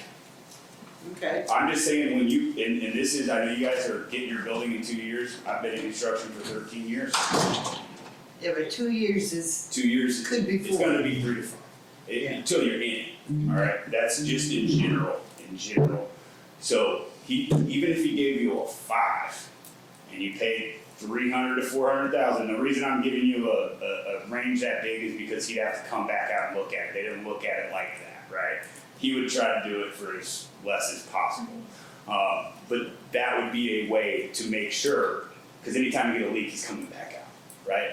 Other than that, on something like this, where you're only doing a little bit of it, you still have to chase the leaks. And what's the cost of that, right? it's crazy, that's why he looks the way he looks. Well, I did just want to show you all this, and again, I can get a price on the TPO if y'all want to see And a that. price on that other thing that you just described, Yes, where ma'am. we'd have the contractor that would have to come fix any leaks. Okay, yeah, and I know cost-wise, if that's, the thing that you really have to think of is, let's just assume you're gonna be in that building for at least 3 years. If you spend 60 now, but you have to chase leaks a couple times a year because it's gonna still leak everywhere else. How much are you spending each time? Right now, I mean, to get 2 guys out as a roofer, no material, it's probably $1,200 for the day at least, maybe 15. And that's the labor market right now in roofing is crazy. It is crazy. We've seen budgets go from $30 a square foot on complete roofs, or 25, 30, to 50 to 60. And that's not on everything, but it does, they tend to jack up the cost when you come out here, or you go to Highlands County, which are my county. The 2x4 going from $10 to $40. Exactly, That's crazy. And I hate it, and we don't put money on that, just so y'all know. We're just selling you the material. I don't control it, but that's why we get you competitive bids. Now, in the situation on the 60K, I mean, I'd be happy to get you another price, but I know that guy's gonna be the lowest on that. If this will pop up one more time for me, I just wanna show you guys just a quick visual representation to kind of. That's what the school's gonna look, we're gonna have tents. Yes. Well, the other thing is, you should put a blue tarp on it, it's gonna look like crap, and. The blue tarp, that's the blue sky, there you go. But hey. Tarps come in different colors. But yes, you could, and the price is right? We could put a big old bunch. That's an option? I mean, it could be. I mean, Mr. Crowell came up with that and he was free. He said, put a blue tarp on. I didn't say. To me, it makes, I mean, I understand we have a budget we have to work in and all that, but it doesn't really make sense to spend 60 grand and know that we're still gonna have leaks, that we're not even gonna look at some of the areas where you've identified leaks, the red blocks that were over here. So we might spend all that, and the very next day after you're done, they could be pouring in the principal's office. And then we've got to go and, you know, how long do these, because I'm thinking about kids in the classroom, doors That's on the what I'm thinking roof, about, yeah, how long getting does wet this in take? Well, if you did a fluid applied, besides a little bit of smell on there, you're not gonna really hear much. They don't have to like drill into anything, because the repairs they're doing over lightweight concrete, they're opening little blisters and stuff, but that's mainly a cut on the roof, you're not gonna hear a lot. So that way, and also, you know, we have, this is the kind of project that could go really quick because the material's quick. What is quick to you? I mean, you mean as far as like starting? Yeah, like, no, how long will it take? Oh, to get Well, I done? know it's gonna depend I on think which by the ones time you you can do. order it and have it done within a month, Okay. if it's a fluid applied. If it's anything else, it'll take longer than that. I just wanted to point this out to y'all, and I can get y'all pricing on those two other options. And if you want a tarp, you can do that too. There will still be issues because that's not gonna be perfect. It It's is not by gonna last for fall. 4 years. It's gonna last for a couple months, most likely. In your report, you mentioned the HVAC systems were also dripping and causing, I know one of the ones was literally a waterfall. Yes. How much of that is a problem too? Well, that's why we had them come out, and that's why we're gonna do the water test for free, because they told us they were gonna do it, and they didn't do it. It is a problem, because we wanna make sure that we identify that before we do the roof, because we don't want to fix the roof and actually have it not be a roof leak, and you're gonna call us and we don't blame you, but we wanna make sure that's buttoned up first, so we would actually test that before we do the work. If that's a problem, then we have to have one of them come out and fix it. Basically what I think happened is the way it was flashed is probably too big where it's sat in, so at the roof surface, it looks fine with the flashing, I just don't think it fits in the pan correctly, and every time the water gets in there, it's just overflowing Runs the over. pan, And it yes, was 100 degrees all year. yeah. And what scares me the most about just the $60,000 option is we have invested a lot of money, this board and myself, in the past 3 years, and really 2 years in technology. Oh, And it's all up in the roof, and I mean, are we just throwing money in a ditch? well, and again, that's why I wanted to just make very clear that I don't think that 60K is the good Yeah. option. Please understand So we that. also need tarps for that technology just in case. I don't know, I think. That actually would be a really good idea to keep them by them. Clueston's library got a lot of their computers just dumped on Yeah. a month or two ago. And that's kind of what sped them up, where we just finished scanning their roofs. They actually get to recover that roof, which is roof on a roof. So they're saving probably $100,000. But, so what we probably need to do is, I think Mr. Boylston, you probably will need to talk, we probably need to decide, the roof is the number one problem, but number two problem is what we're gonna do to the inside of the roof, from the roof to the ceiling, what's in between there, because I'm afraid that some of that maybe could be wet from within, I don't know. Well, the insulation is wet, so that is wet, right? So is that where, and I don't wanna just bring up the M word, but is that where the mold and that's where this, and that all that, and we're not talking about just a problem that we've developed in the past couple of years, we're talking, this is probably a 20+ year problem. I mean, Felinda, when were you there? 2017, I sent you a video of it raining in my office. Yeah, so, I mean, so that's 2017, that, I mean, if it was wet in 2017, It would be highly unlikely that there wasn't some kind of microbe. And we had put the new roof on just a couple of years before that. Actually, I think it was the year after that. I think Okay. it was The year after that? 2018. I wonder, and Summer. I'd have to see their paperwork, basically. But if that was the case and they were replacing it, they probably should have put in some kind of remediation in there. I'm not saying they would have done it themselves, but they should have specified, hey, we need X company that does this to come in and check it first. Like, sometimes with old roofs, we have to do asbestos testing. We don't, but we don't have to, but we do it. We didn't make all those decisions. Oh, yeah, I understand that, Up yeah. until 4 years ago, there was somebody else that pretty much. there's no asbestos though, correct? There's no way there's asbestos? No, not. Okay. But yeah, I'm just saying, there's a lot of tests that sometimes should be done. I don't know that should have been done, I don't know what the paperwork is, just so y'all know. I'm just saying it was one of those things where if they did check it, that would have been one of the things on your checklist that they should have thought of. So I just wanted to show you all this, and I wrote the notes here. I will get y'all pricing on that, like actual pricing, at least from one person, and need be, we could always bid that out. But just to show you the difference between us and either a consultant or a contractor, this is just kind of my dumbed down view here. So you can see on the left, that's what happens if you go to a consultant or contractor. So the consultant, you pay them money to do everything that I do at no cost, which is the engineering, the assessments, the solution options, the budgeting, all that. So you pay them money that you're not paying me up front. Then they go to contractors that have a generic spec normally, and then they're just gonna go to ABC and they're gonna get a commodity grade roof system. Those roof systems are normally meant to last 15 years. They'll tell you you can have a 20-year warranty, but all they do is charge you more instead of build the system more. So if there's any problem with the contractor installing it, it says in that warranty that they will wipe your entire warranty, because they're not out there watching it, right? So on our side, and then you have the manufacturer of that product all the way at the bottom with almost no involvement in your entire project. So with us, it's flipped. Where I'm at the top, I actually go check it before, even when there's not a problem. Like Westlake looks great right now. I gave you a couple maintenance items. You don't need me, but I just pointed out where you should look at. You can go up there with a couple $100. The high school's wonderful, right? I haven't checked that yet, but I will if y'all want me to.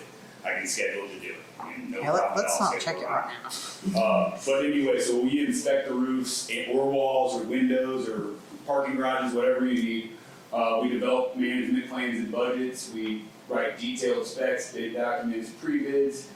We assist in reviewing the bids if you want our opinion or want us to verify everything's good, we do that for you. Pre-construction meetings, I hold them. We check the job site at least 3 times a week. The subcontractor, or the contractor, is still liable to hold their warranty to us. They actually provide their warranty to us and we provide you our warranty. So regardless of what they do, we still are on the hook with you. And we show up, and the reason I show up is because I need to make sure that the roof that I spec is going down correctly per spec so that it lasts that long, because we're on the hook. And again, we're employee owned. So we pay out in full every time. We only have about 1.5% warranty claims on the entire country. And we're $1 billion company. Multiple weekly job site inspections, we do final punch lists, we do direct no dollar limit warranties, and then we have 100% liability, especially through Omnia, which is what y'all would use most likely in that situation. And then we actually go get the pricing for you from local approved contractors. They have to be approved, they have to have a great track record, and they have to have the proper insurance. So that's essentially the difference. I just wanted to give you a general representation of kind of the different setup there. I know that was a lot, everyone, and I appreciate your time. Is there any other questions that I can answer? I will go get the pricing that you asked for.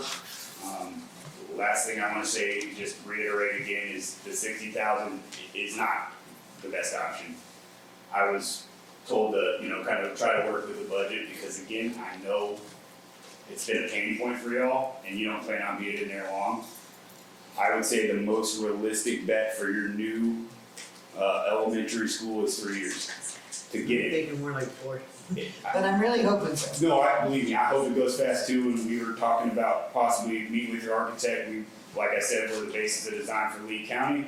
And then that way we can make sure stuff like this doesn't happen again, because we're the single warranty holder. And on some of our metal roofs, there's 40-year warranties. You're not gonna have to deal with it again. There's almost no maintenance on a metal roof. So Brian's planning to do that, Ron's planning, that's fantastic. Metal's definitely the way. No flat.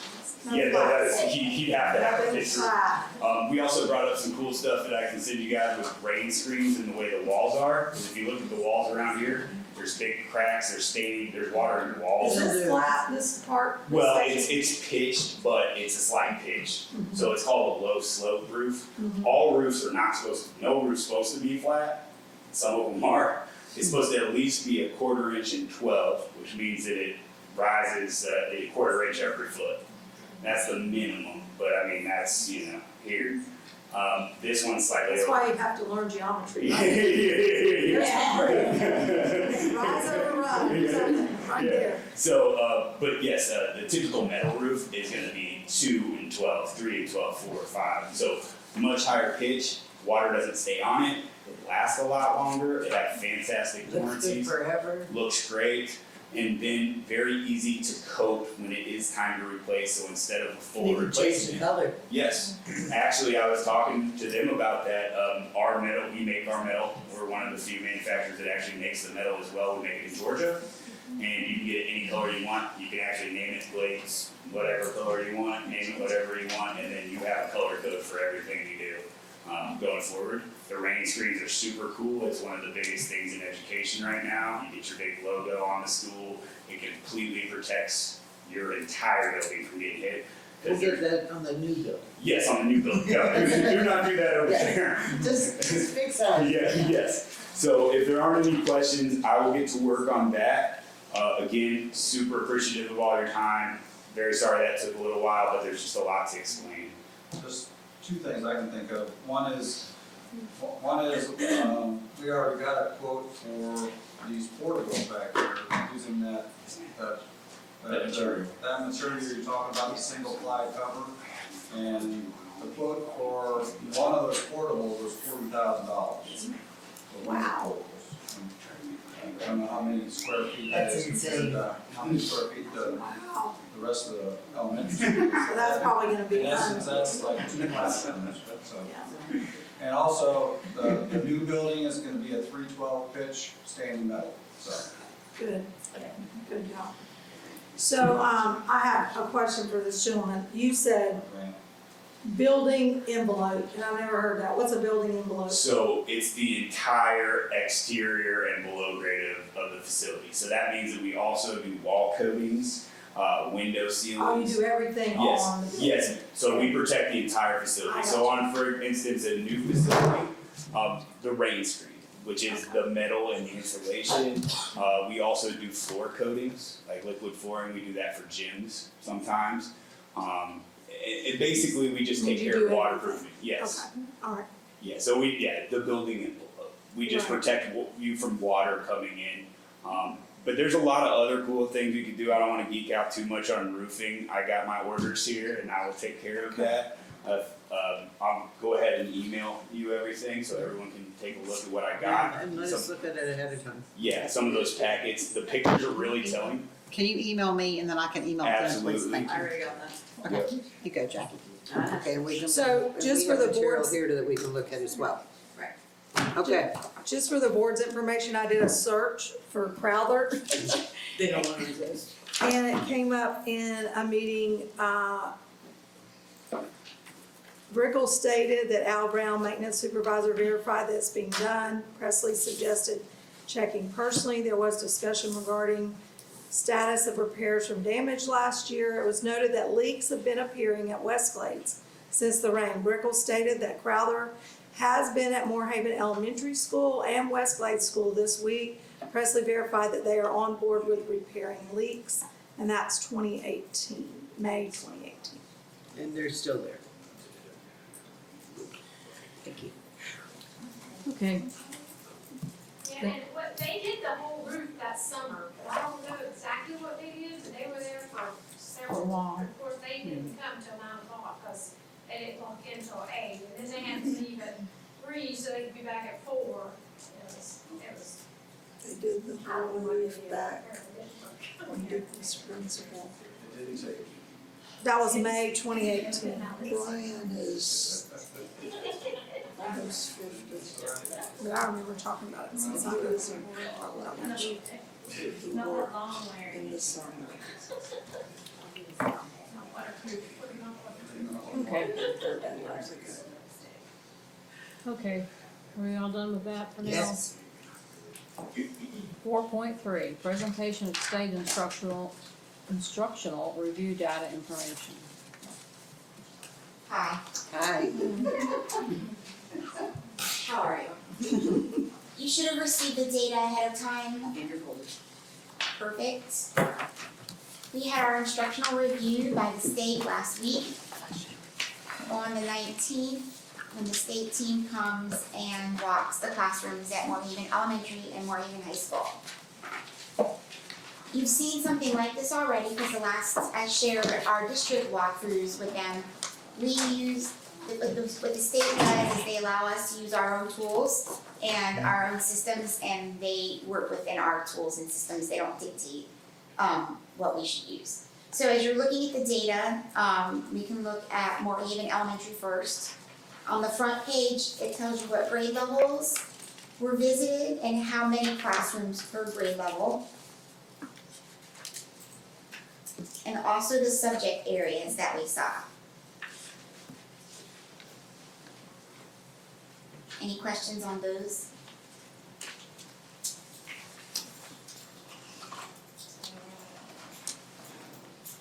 So we use the same questions that we use for our district walkthroughs.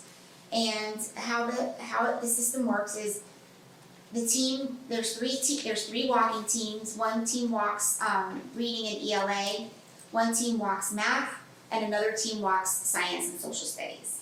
And so what we do is we go in, we look at the standard that's posted, we look at the evidence of the student teaching, the student work and the teacher teaching. We determine if there's alignment, if the task is aligned, if the instruction is aligned, and then all the other questions that fall under that.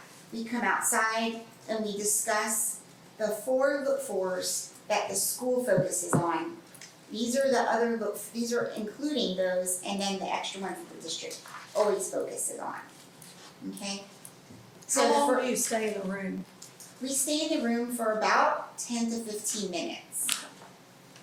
Yep.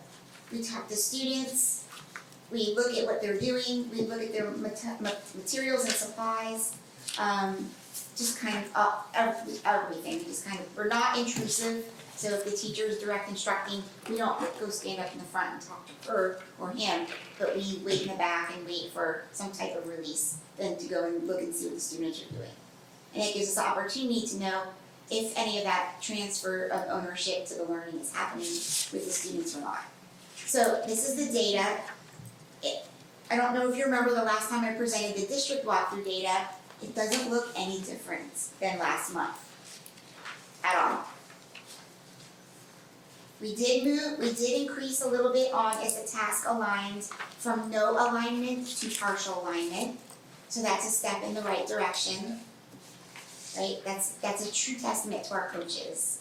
And our coaches pushing into our planning and our PLCs to ensure the alignment is happening. So, say it again. PLCs. Professional learning communities, that's where teachers come together with the grade level and content area, with support from the coaches. They deconstruct the standards, they look to see if the resources are aligned, if they are, if they aren't, and how do they adjust those resources to ensure alignment. So that happens in planning. So a lot of times what happens in planning, and then when we get to the true delivery of the lesson, things happen. That's why we do walkthroughs always, not just when the state comes. So, and that's one thing that coaches are also walking on. That's why they are walking once a week to measure that as well. What's happening in planning, what's actually happening in the classroom, and how do we get it to be almost the same. So, a lot of times it takes reflection, which is what I talked about last time, that we were missing that reflective practice, to think about our lesson, our resource, to go back and make those adjustments, and then know how to inform our next step in our classroom. So, bless you. Thank you. Any questions about? So you say we really haven't improved very much, am I hearing you right? So it looks about the same. We have improved in certain areas. So like the task going from not being aligned to partially aligned, that has improved. When you look at our students engaged in their learning, when you look at those percentages, students are very compliantly engaged. We have great students here in Glades County, thank goodness, because they are doing what the teacher asks them to do, 100%. And then the next question, are students working harder than the teacher? Even looking at that at both schools.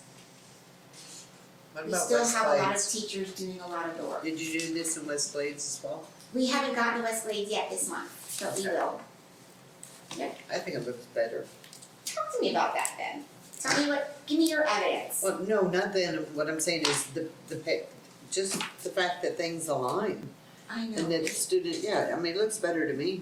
And that's a true testament to our coaches and how hard they're I working. mean, it's never gonna be the way we want it to be, but I mean. There's no perfect place. It's not going backwards. No, so we it's are good. not going backwards. It's good. We have lots of areas for growth, right? We have lots of areas for improvement, and our coaches see it every day.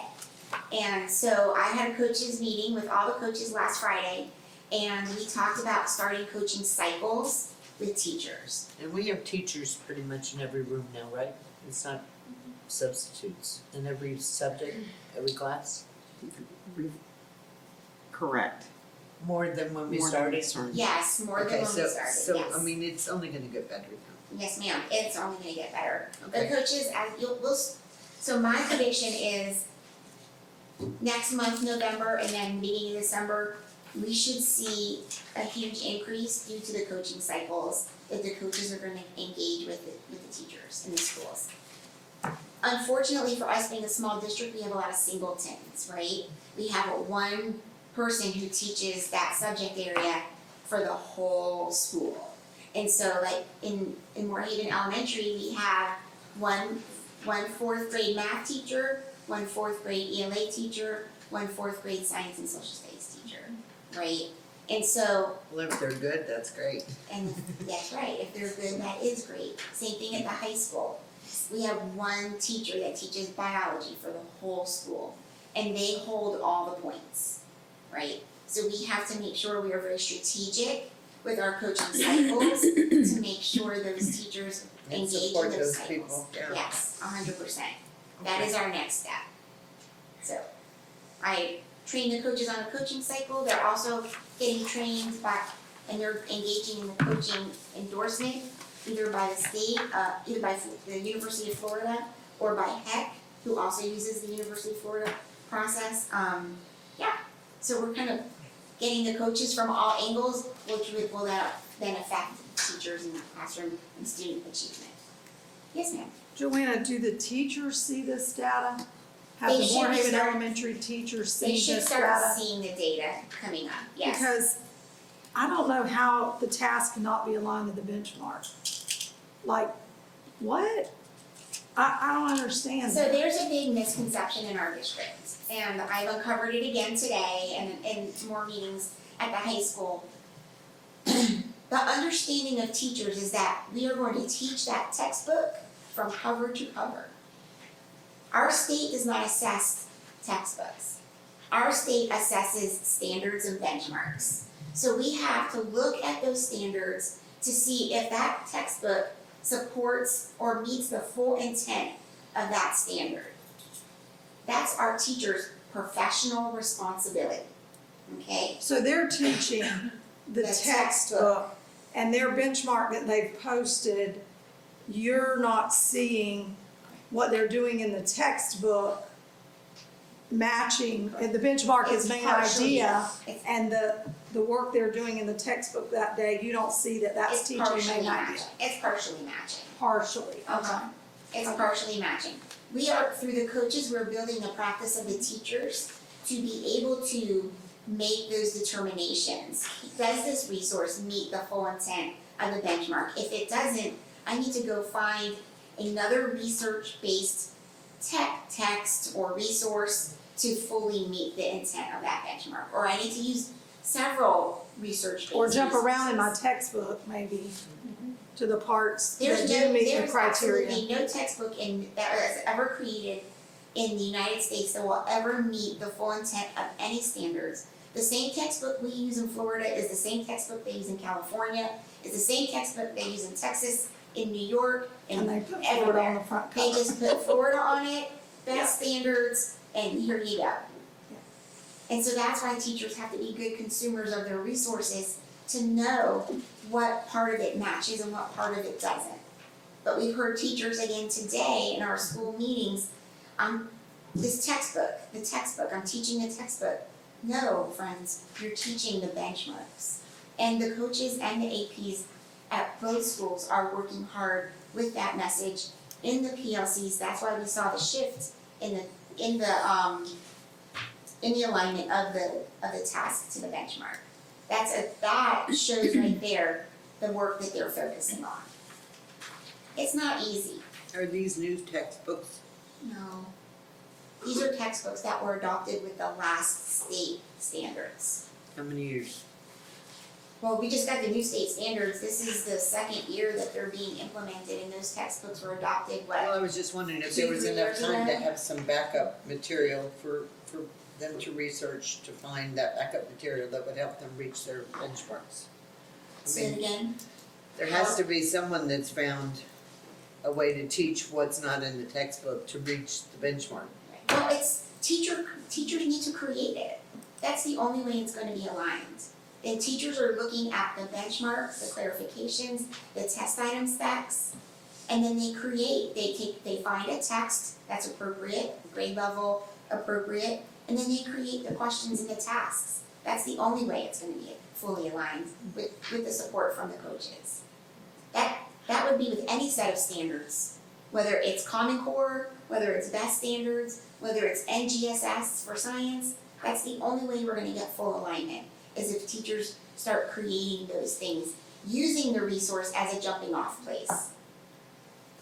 And that's a lot of work. It's That's a hard lot work. of I work. was gonna say, there has to be It's some hard. cheat sheet somewhere That's- for it. That's. And it's not in teachers pay teachers, I will tell you that right now.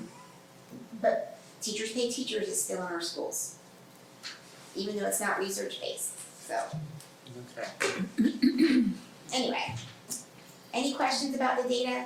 The next time, can we have both, like, cause Ms. Prowat and I were talking before, we would have liked to have seen the first one, this one, and then the next, so we can see the differences. Do them side by side if you can Yes, squeeze them yes, on. side by side, thank The you. next one will be all three then. Yeah, so how long you want your document? Well, I can just- do one and two and We then just two wanna and be able to three. see the improvement. Yeah. It doesn't necessarily have to be in this format, but say, you know, Absolutely. we've improved here, we're going down Absolutely. here. And I think the teachers need to see this. We show the students their data and we have data chats with the kids. Maybe the teachers need to look and say, I know we can do better than this. We like to gather more than one data point to show teachers, right? So we had last month and now we have this month. So we have 2 data points to start, and just like you all asked for a comparison, so we can show the comparison and the growth that the teachers and the students are making, so.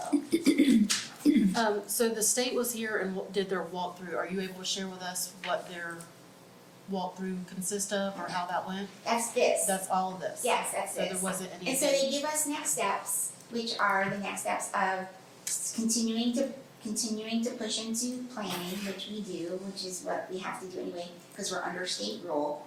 To continue to align our tasks for the coaching cycles to start, just everything I gave you is what the next steps are from the state. Yes. So they assisted you with these walkthroughs? Yeah, they're part of, so when I say there's 3 teams, Okay, on the you're part of team that. is a state person, a school person, and a district person. Okay. And so we go into the classroom, we come out, and we talk about what we saw, and we walk through these questions together. So this isn't just me, so it was me, Mrs. Boyles, and Mr. Boyles from the district office, and then it was the coaches and Rita and Lainey from the elementary school, and then the 3 administrators and those coaches from the high school. So there's All of those people walk in the class at the same time for that? there's 3 teams, so Oh. we're all divided up into 3 teams. Yeah, no, we don't do that to teachers, absolutely not. They really don't like to see us come. So this is what I'll say to you about our meeting at the high school today. We start with positives, with, what are some good things going on in Moorhaven High School. Working on the state team last year, if I didn't hear it from myself today, I would tell you, if you said it to my face, I'd call you a liar.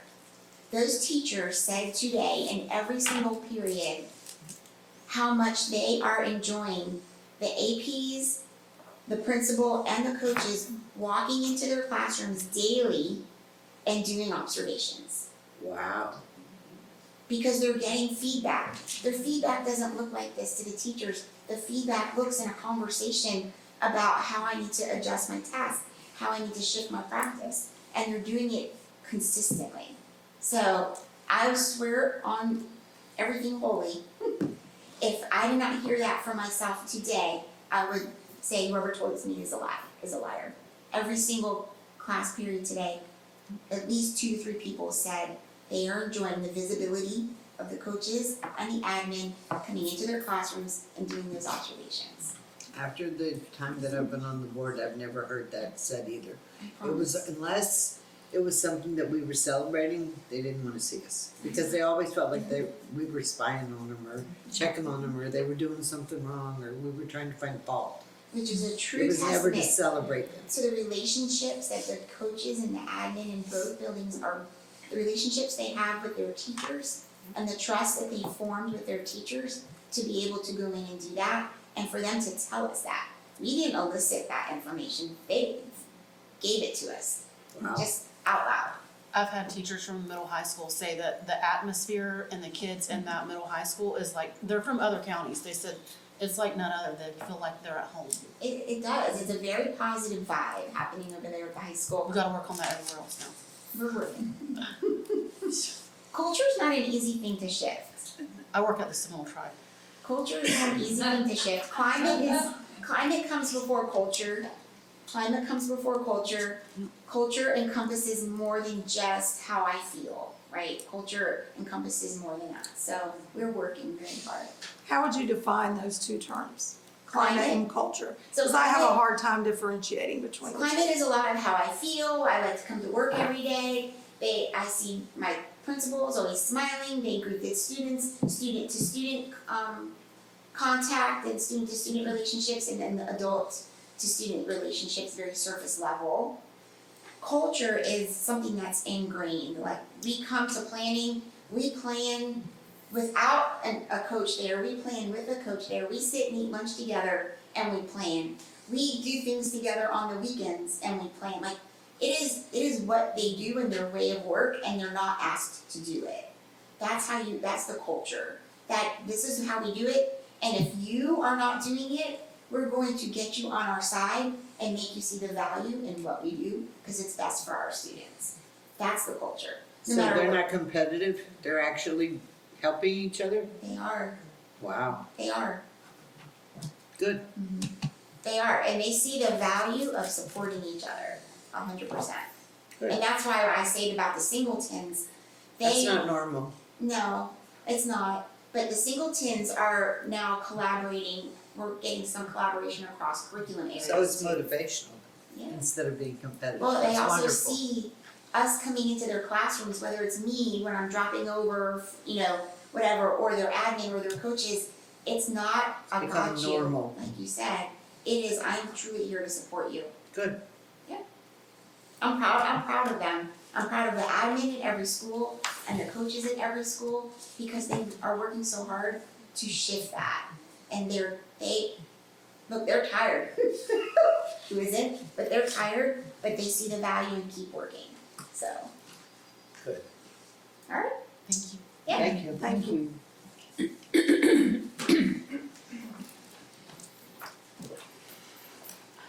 Item 5, excuse me, proposed amendments to the agenda, and there is one. We have a motion to approve the amendment. I move to approve the amendment to the agenda. A second. All in favor? Aye. Public comment, we already did that. Nobody else?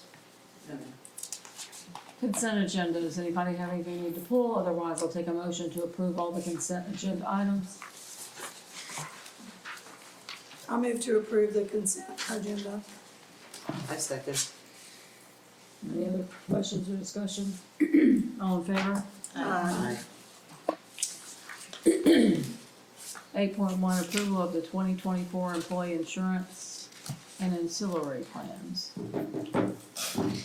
Hi there. Good evening, how are y'all doing? Well, thank you. Good. Long time no see. Go ahead and take a motion. Yeah, let's, before you get started, can somebody, motion in a second so we can, I make a motion to approve the 2024 employee insurance and auxiliary plans. Second. okay.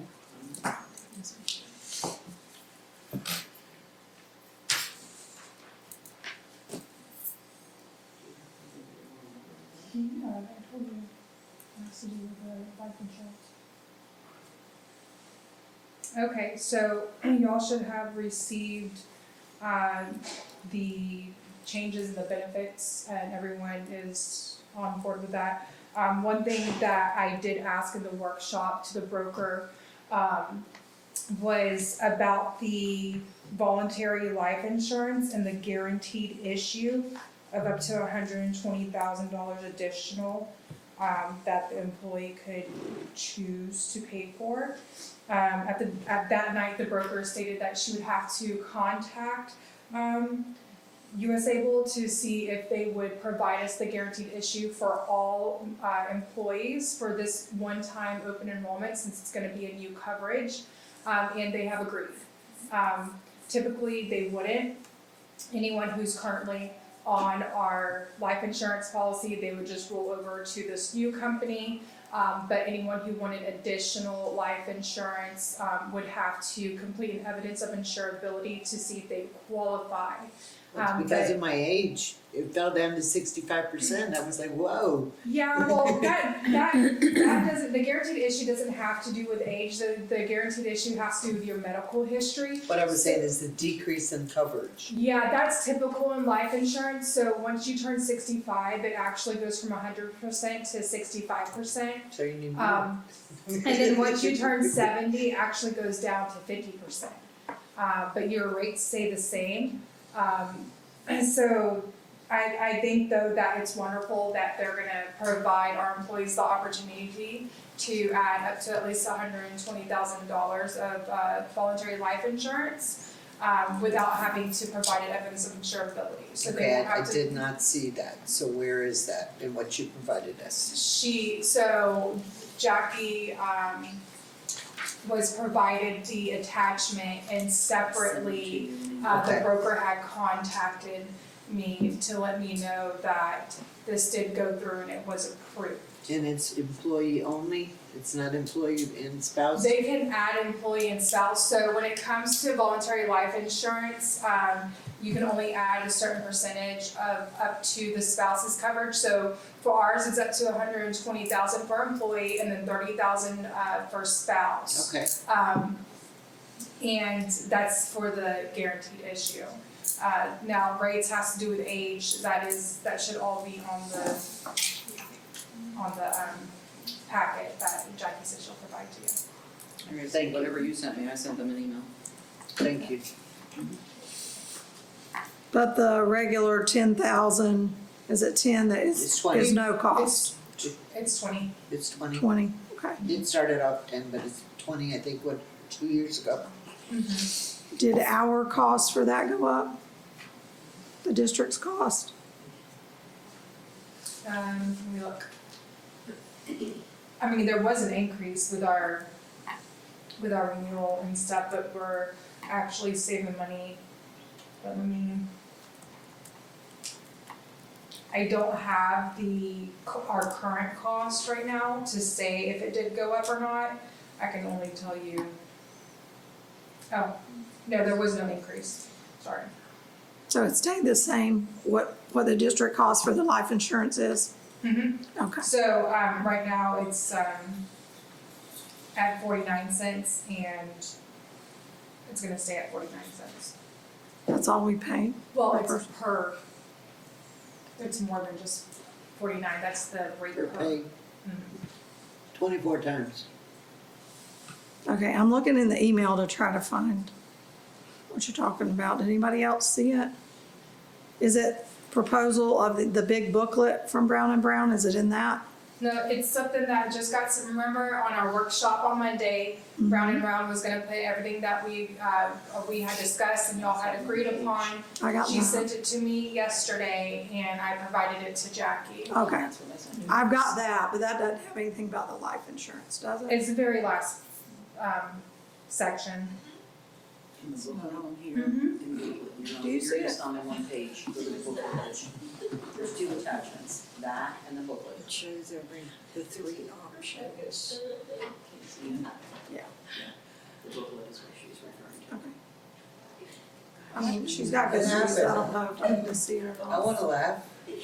Debbie said, can you see it? My phone said- Yeah, her Siri just went, Oh, okay. Debbie said, can you see it? I see it. Okay. Where do you see the insurance? The life insurance, Yes, It's the last I page. didn't the see it. last page. the very last I'll page, go look. Well, what? there's 49 cents. That must be it. They're not there, I'm in the email. In the email, there's two documents. It's not on the agenda, it's in your email, the big booklet. Right, because remember that's why it was amended, Correct. because we're waiting for her to, That's fine. yeah. I'll look at it whenever I go home. 'Cause we have some time still, right? It Well, you says have to vote on it tonight. plan Well, I mean, but we rates. have time to decide what we want to do with that, right? Like for you personally or for the district? For you personally, yes, because open enrollment, Till November, right? open enrollment's in November. Once y'all vote on Okay. this, Yeah. tonight and it doesn't pass, then yeah. That's fine. But there'll be more information provided. There'll be open enrollment information provided. So it says plan rates per 1,000. So for every $1,000 of insurance, it costs 49 cents. Does that sound right? And it is the same. That's good news. That's good news. I had written down, Gabby, I just want to thank you for your work on this because, every year when we do insurance, it's overwhelming. It's a lot. And we so want to do what's right for the employees. And the fact that you did the survey and you found out what the employees actually wanted, and then you worked with the broker to show us how we could afford to give them what they asked for. It wasn't just what we thought they needed, it's what collectively they said they wanted and needed. And I'm so proud of the package that we worked out. It took over 3 hours to get there. And every year I learn more about insurance than I want to know. But just the way it was handled this year to me was the best since I've been on the board, because normally we get, about what insurance is throughout the world and, just more information that boggles your mind when that's great to know. But what we want to know is, what do the employees want? How much is it? Can we afford it? And what's it going to look like? And we did that. Right. And I'm so proud of it. And I just want to thank you for making that happen. Thank you, I appreciate I that. concur. Thank you. Thank you. I'm glad our efforts this year was successful. It was Yeah. definitely my goal to make sure to tailor down the information to where you would, one, understand it, and then also two, know how it would impact the district, not just financially, but also impact, most importantly, our employees here. Right. So, And I learned so much that I taught someone else what an FSA was and what an HSA was this morning. So, that's education's the highest form of learning is when you can teach it. And absolutely. so I got it last night, or whenever that was. When was that? I feel like it was like yesterday. I The know. last couple of days have just been one whole day we've been together. I agree. It was When I left this afternoon, Mark said, "Are you coming home at 10?" hard. I said it was 9:30. Was there any other questions about anything else? I know that, and I don't know if that needs to be done here, Dr. Barton, with the negotiations with the union on what the board will agree to pay for, does that need to be? That's different, it's not. That's not gonna be fine, okay. So, but what I can do is I'm gonna give Dr. Barfield all the information so that she can relay that to y'all before the next meeting and in between negotiations, so that everyone is well informed about cost and the agreements and stuff, so that way everyone's good. Thank you. Very good. Thank you.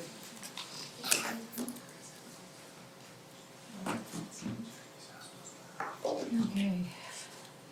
We need to vote. We need No, to- that was a presentation. No, that wasn't the presentation, that was 8.1, it's approval of the employee insurance. We I'm need to sorry. vote. We first and seconded. Yes. We just need a vote. I'm sorry. I'm sorry. I was looking at the wrong line. Okay, so all in favor? Aye. Any opposed? Motion carries. 9.1, approval of employee assistance program for 10/1/2023 to 9/30/2024. Motion to approve the employee assistance program for 10/1/23 to 9/30/24. Second. Any discussion or anything we else need to know about this? All in favor? General public comments, none. Board member comments? I have a question Okay, for board members. Are we there yet? yeah, we're on Okay. board member comments. Where? Okay. The increase in salary for board members, it was increased a couple months ago and it was supposed to be from June or July. But I haven't seen it on our paychecks. It was the PAS that you guys did when you were up. Oh. Hold on, they're gonna be on the paychecks on 10/31. Okay, and it'll go all the way back to June, or Whenever June. it was July first. July first. July, okay, well, I was in, okay. I was just wondering, cause we had never mentioned that it wasn't on our, we don't decide what we get paid, the state does. Correct. So whenever I saw the increase, I was like, well, why aren't we seeing it? So, and nobody had ever mentioned it, so I brought it up today. It was $150 per pay, so it's $300 a month.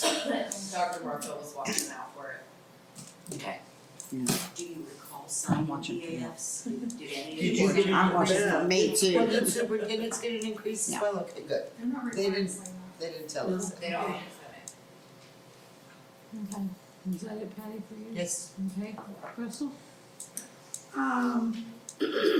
I had a couple things that, I hadn't had a chance to talk to Dr. Barfield because we've both been super busy, but on the, agenda tonight, we had 6 people that left Moorhaven Elementary. And I'm just wondering, are we doing the exit interviews still, or just to see if there was any trends? I know we talked about that in the past. It was just, I hated to see 6 people leave in 1 month. And they were all voluntary, I believe. Do we send them back to exit interviews? That, if they're volun, I can discuss that afterwards. There's Okay. discussions on that. Okay. But if you wanna know about someone specific, I can talk Yeah. about that. Well, I thought we decided you were gonna do exit interviews. That is something we did discuss Yeah. doing, is the exit interviews. It's Okay. something, I don't know, we need to go through HR to do it, but I mean, Okay. we Or can. maybe even just a paper. There's something very specific that is within Skyward, and it just needs to be. If it's just something we could print and they could fill that out and we can put it in the file, at least we would have access to it, so we could read in their words. We were just gonna look for trends and see, why are people leaving, because we need to keep them. And I also noticed that we had so many teachers needing ESOL classes, we had 31 total in the district, and I wanted to ask, is that offered online, do we have classes? Yes, Wh- Why so many people are not getting their ESOL? They're just, some of it is they just don't have time. When you're talking about contract hours versus, their time over the summer. Most choose to spend time with family and push those requirements. I don't wanna say intentionally, but it's, families comes first, so. Right. It's some of it finding time to take those courses. But they are offered through Beacon Educator. Those courses, they are free and available to all district employees. Do you think if we offered a live class, it might get more people? I mean, I know I'm tired of doing online stuff myself. We could. I did mine in person, Yeah, 1 night a week for 6 weeks in LaBelle. yeah, But I was told, you have to do this. yeah, I had a family too, and I didn't want to drive to LaBelle yeah. and do it, but I did because I was told, you have to do this to keep your job. I didn't think they had a choice. Unfortunately, a lot of things have moved online, and those are offered online. To have an ESOL program, we would have to have someone that would be a certified trainer to do that, which would require us to send someone for additional training. Again, you can't mandate that they have to attend a certain session, but you can, we can send out a directive to administrators and to employees saying they need to finish the coursework. and have consequences if they don't, you know. Well, and just to add to that, so we have some employees too who actually sign up. Now, we pay for some of these PDs, and they'll sign up for them, and then they won't finish them. And then they'll try to sign up again, and they will sign up 2 or 3 times and not finish it. So we have to continuously to pay for it every time. So they we're sign up. paying, the teacher's not paying, but we are paying. Yes. Correct. And also, sometimes the teachers, and I don't mean this in a bad way, but we have to give them a little redirection sometimes, because they'll try to finish an endorsement before they get their renewal stuff in, and the way that the state has stuff so backed up right now. We've had where some of our educators, their certificate was kind of in limbo. It was expired, but it wasn't, and they got their application in time, but they didn't pay their fees to us and actually turn in their stuff to us within a good time frame so that it could get processed and renewed. So just trying to, and we've been doing that, we've been providing redirection, like, let's go ahead, let's get your stuff in, renewals, what PDs do you need? But there is a lot. But is there a repercussion to a teacher to not get your ESOL endorsement? What happens to you if you don't get it? I thought it was mandatory. It is mandatory. Just like the. It's just like your certificate, it's an shortage is addition so to your severe. certificate. You Right. can't get certified, you can't be a certified teacher in the state of Florida without your ESOL, correct? Right. Attempting to, there's a little gray area, as long as you're attempting to meet that requirement. So if you signed up, How much You're time money? attending for it. But see, and that's also starting in year 2025, it's for renewals in 2025. And depending on what you're certified in, especially in the elementary school, you're gonna be required to have that reading endorsement. Plus, you'll also be required to have your 40 points of reading in service. So there's a lot that's coming down. So now, not only are we looking at ESOL, we're now also looking at reading endorsements. And some of it will take care of itself. I mean, the state is being a little bit more proactive in ensuring that teachers that do go through a preparation program are actually certified. There is, new legislation that's been signed that allows for retired individuals, certain fields to get temporary certification and so on. So it's just like you said, you wanna know why the teachers left. It's sort of that shortage is also driving the renewal aspect of it also. right. Well, I would like for us to possibly look into getting an in-person course offered here and maybe weaving it in with our onboarding, our, what we used to call Q-tips, which I think we changed the name of it. But something so that, because that's honestly embarrassing to send those letters out with all those teachers' names on there, and parents don't understand. I know what it means, it's not that big of a deal. It's a hoop you have to jump through. I mean, you could sit through those classes and not learn one thing. Hopefully you do pick up something to help in your teaching, but it's red tape, I know what it is. But our parents don't know that. It looks like we've got people that aren't qualified to teach their kids because they're not certified.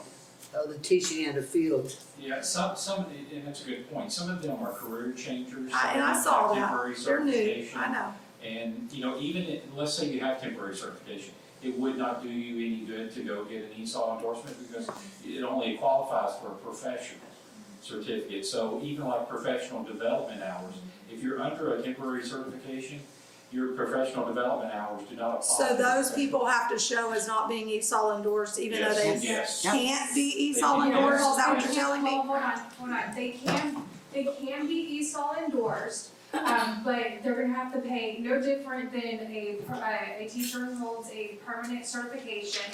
You pay $75 for each endorsement, right? So what would happen is whenever and we have a few temp starts who currently do have their ESOL and reading endorsement.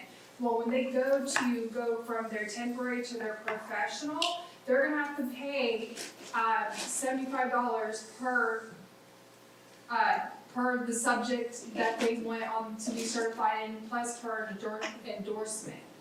Because To add it to their to certificate. add to their professional certificate. Now, they don't have to pay to have it added to their professional certificate, but it'll be dropped. So it'll show on their temporary, but it won't show on their. So is that why they're putting it off? Sometimes it has to do with money and they will put it off. But, and to kind of elaborate on the point of should they do it and should they not do it. That really comes down on a temporary certificate, it really comes down to their statement of eligibility. The statement of eligibility comes from the state of Florida, from DOE, and it is tailored per person. It's dependent on their degree, what classes they took within their degree. DOE does all the audits on that. That tells us what they need to test in, whether it's general knowledge, PEC. It could be anywhere from their college preparation courses. Now, when you get to your college preparation courses, it's going to be different for everyone. Some may need it, some may not need it. And then if you get your ESOL and your reading endorsements, that could satisfy the requirements for some of the college preparation courses, which includes like classroom management, students of different languages.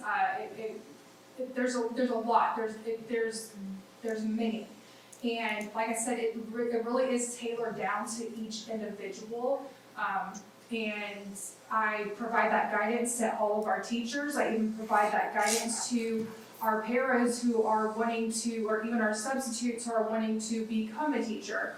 I don't just give them a video to watch that was prepared by someone on YouTube or prepared by DOE themselves. I do provide them the information and resources, but I also sit down with them and I go down step by step and I explain everything to them. I give them study guides, I show them where to get study guides, I give them QR codes for discounts for study guides.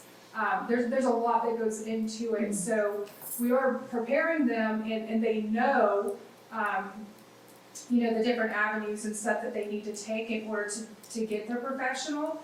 But once they are on their professional, it's almost like, okay, now here you go, you're certified in this area, but you need your ESOL endorsement and your reading endorsement now. So it's up to them if they want to get it on their temporary or if they want to wait till they get professional, but they all know that they're eventually going to have to get that endorsement. Now, for our ones who are, even some of our veteran teachers don't have those endorsements that they're needing right now.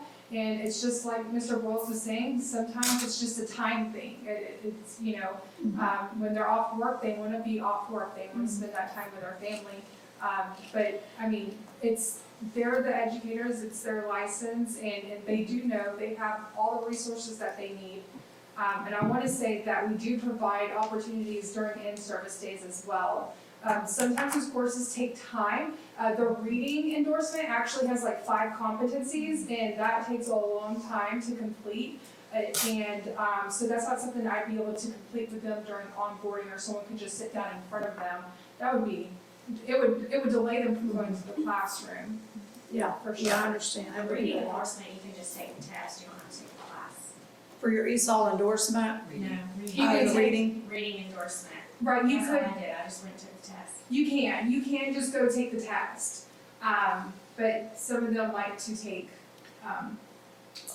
they like to take all 5 competencies. Right. But I know you're our representative for our legislative representative, and I think that's something that I would like to see taken back to that committee, because I know during COVID, they waived all fees for tests. And I know a lot of teachers went at that time and took advantage of that. I think they should try to waive it again, because there is such a teacher shortage. Waive that money, that $75, let our teachers take the test. And then also, I think that it needs to be brought up that the test, we've got several teachers that have taken the test over and over, and they're missing that score by 1 or 2 points. I know the governor's doing a lot for teachers, trying to get teachers into the profession, but also we need to look at those teachers that are in the profession now and they can't pass the test. And it's just a test, and many of them have, They did pass where if they get a good evaluation for 2 years, they can waive the Correct. test requirement for them. But, speaking of that, the FSBA, Florida School Board Association platform, I think I've told maybe all of you, but just for the audience's sake, on our platform this year, we are requesting that the certificate of completion be eliminated as a graduation option. We are asking for a vocational/career diploma instead of a regular or a certificate of completion. We're asking to get rid of certificate of completion and replace it with a career pathways diploma that will be equivalent to the military or to the VOTEC schools as a entry requirement. And we've also asked, we've named specifically for one of the concordant scores to be the CASAS test score, which is what they use at ITech for your entry. So our kids would be able, instead of doing SAT or ACT concordant scores, which are college level tests, right? They would be able to take the test that prepares them for the trade schools, and if they score high enough on that test to get in the trade school, they would get a high school diploma. I think it's huge. And everybody on our committee is for it, and I really encourage everyone, if you have any connections, please, because this is huge. This has been a problem for over 20 years in education, that we've graduated these kids with these certificates of completion that they are not a diploma. They don't have a high school diploma. What did we do, what did they get for the 18 career at, the 18 credit? That was a regular diploma. Okay. Yeah. This is just, Because they've that got all was their something that credits. we did for vocational or whatever, you know, so that, or they could just go straight into working. College, yeah, and a lot of college kids did that, but, I think it's huge. I think it's transformational because the legislature is like, we're not gonna lower our standards for our diploma. I mean, like when we sell it to them, we can't say, you know, we want kids to get this other diploma because they're not able to pass. We have to sell it as, this is an alternate assessment that can lead to a career. It's still a valid credential to have. And I called the certificate of completion the ticket to nowhere in my presentation about it, because really I don't think that people understand that it is a ticket to nowhere. It is a piece of They can paper. apply to junior college with that? No, ma'am. Okay. No, ma'am. Or the They military. can go, but they can't declare a major, And not the military? and the military won't accept it either. So it's Okay. really a lose for those children. And a lot of them, because some of the people on the committee were like, well, they ought to know how to read by the time they're in 12th grade. You know, they weren't educators, a lot of them. And I'm like, a lot of those children have undiagnosed disabilities, and they get through our system. It's harder now with MTSS to get all the way through without, but there are a lot of undocumented disabilities. There's a lot of, you know, just a plethora of reasons why a child at 17 or 18 can't pass a critical thinking skills test, which is what those tests are. So anyway, I'm super excited about it. I'm gonna be shouting from the rooftop. And we do need to talk to, Mr. Walls, you're our career person now, right? Is that you, Mr. Walls? Who's our career person? Caroline, is that you? It's kind of CTE. me, I Okay. don't own it, but Okay. But it's a work in progress. Okay, so they asked us to get with our CTE person to come up with a way to say what I just said, right? That I took all, you know, we need an elevator speech that says why it's a good idea to get rid of the certificate of completion. So I will get with you, Tara, and you and I will work together and try to come up with, because it's complicated. And if people aren't familiar with the terms, and the legislature's not gonna be, you know, we've gotta figure out how to explain it succinctly and quickly and persuasively, because it will change a lot of kids' lives. I know kids in my mind that have the certificate of completion. Some of them died still trying to pass that test. And it's heartbreaking to me. we have several Very people, excited. I'm just gonna piggyback on that, and I know it's not my turn, but we have several people in our community. We have people that, when I go through places or I go to businesses, they'll say to me, Dr. Barfield, I didn't ever get my high school diploma because I got a certificate of completion. And I mean, they graduated years and years ago, and they're like, is there anything I can do? So, I mean, I also want us to look at how we can help these people because, I mean, one girl has, every time I see her, she says to me, how can I get my diploma? I never could pass. School for adult education. But she doesn't want a GED. She wants a high school diploma. She went kindergarten through 12th grade here in Moorhaven, and she tried everything, but she had extreme major test anxiety and could never pass the test.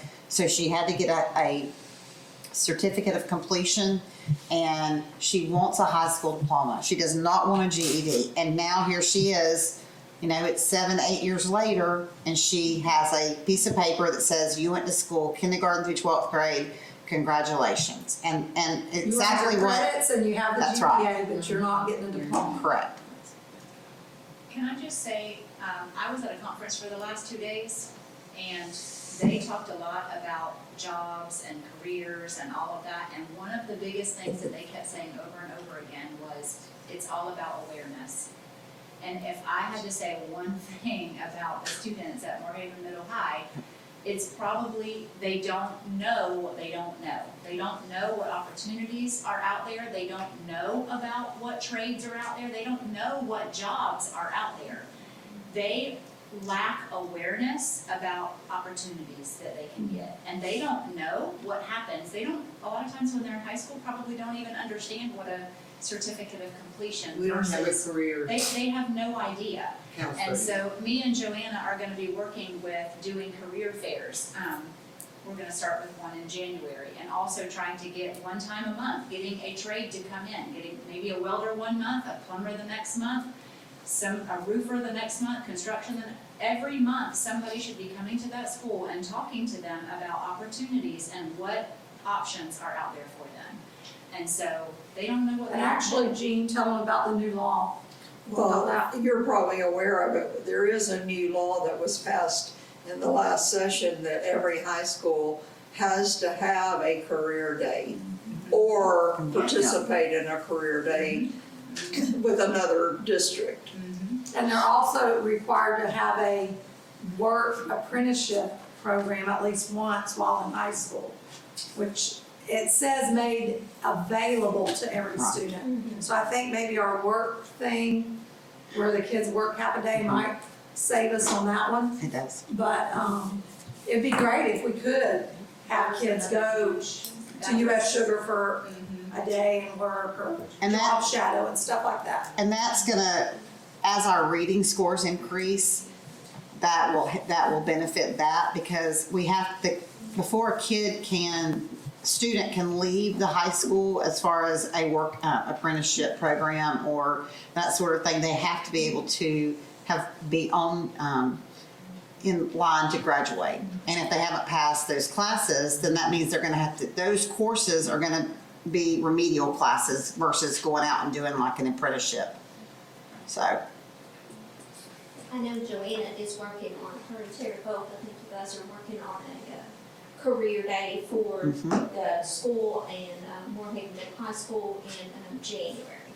Good. And we were talking about that for ESC too, because that's one of our things that it's for all students. It's not just for ESC students or non-ESC students, it's for all students. I saw something advertised, it was on Facebook, I think. They're having a big career event coming up where there's gonna be in Okeechobee. Is there some way that I think they actually. our seniors three can times a take? year. They do beginning of the year, middle of the year, and end of the year, is what I. This is an extra big one. They've had people from out of town even come. It's within the next couple of months coming up. Yeah, they have like the sheriff's office show up and all kinds of stuff. And I'm thinking it's open. I wondered if we could schedule our seniors to go if they wanted to. I think it's open to the public as well, that's what I'm saying. It's a career day for people that aren't employed in Okeechobee. That's all I have. Jenny? Okay. My turn. So, this week, driving up to the elementary schools, I have noticed some of the silliest dressed people, and I forgot that my kid as well was dressing silly because of some of these days. It's Red Ribbon Week. Today was Camo Day, and I mean, it's normal for my kid to dress in camo, but as I arrive and see the rest of the school, Ms. Thompson, can you tell me what today was in Moorhaven Elementary? Can you stand up? I just have to say how much I love our teachers participating in all these events with our kids, because if you don't really know what's going on, it looks a little interesting, but the teachers and the kids and the environment that everybody has had this week, I know we have homecoming week and I know we do other fun stuff, but the kids have loved getting to play around and be silly with the teachers and having fun. So Red Ribbon Week continues through Friday. If you guys want to participate, look up for Moorhaven Elementary School in West Glades and see what you can do to and be involved with the kids too. I kind of took a double take when you came in too. I was like, To be she fair, it's dressed not like that. from what I normally But I was gonna say, I'm used to you being a little different. It's really not that far. It was pretty. It was cute. Yeah, it's okay. But it's fun, and Yesterday was Easy Tuesday. sometimes whenever we bring fun learning into the classrooms, it's a little bit intriguing for those that mostly are not interested. That's all. Have you anything else? I'm good. Yeah. You talking about that? Alrighty. Goodness. Okay, so, as Ms. Socio said, we were at the high school today. We did our final school today, so it was we started at West Glades. We went to Moorhaven Elementary on Monday, and then today was Moorhaven Middle High School. I sent you all a text about the weekly updates that totally will get them out to you tomorrow, because I'll be back. Well, actually, I won't be in my office tomorrow, but I will be able to email you the report, and then of course we'll all see each other tomorrow evening, correct, at the dinner. But the meetings went really well, and I want to, I mean, each school we offered, you know, what are some things that we can celebrate. I was really excited that my entire admin team went with me, because I felt like it was a way that the teachers could, if there was concerns, that they would be able to ask that person directly. You know, I went to West Glades, we went to Moorhaven Elementary. I just want to highlight today at Moorhaven High School, only because I think it's real important from some of the things Ms. Socio said. I don't think I was as excited to be anywhere than I would have been today at Moorhaven High School. And the teachers and their comments and the transition that we're seeing, and it started the second that I got out of my car, and I was on the phone with someone, so I was talking on the phone, but I was watching Mr. Brickle as I pulled up into the parking lot, and every student, he was fist pumping every student. And from the second we left, I watched him, he went back in, I walked in, and then just walking through the front door, there's just a change in what's happening over there. It's a transitional change. But then meeting with the teachers and talking to them about some of their concerns, and there were things that I think our team, we all were just like smiling, because some of the things they were saying, there's been some really difficult conversations over the last couple of years there, and it's like you finally see a breakthrough, and it was a great thing. And I'm going to send out to the board members, I'll send out a kind of a recap. I'm not going to go over that right now, just because we left there at 3, and then I had another meeting, and so I just haven't been able to gather all my thoughts.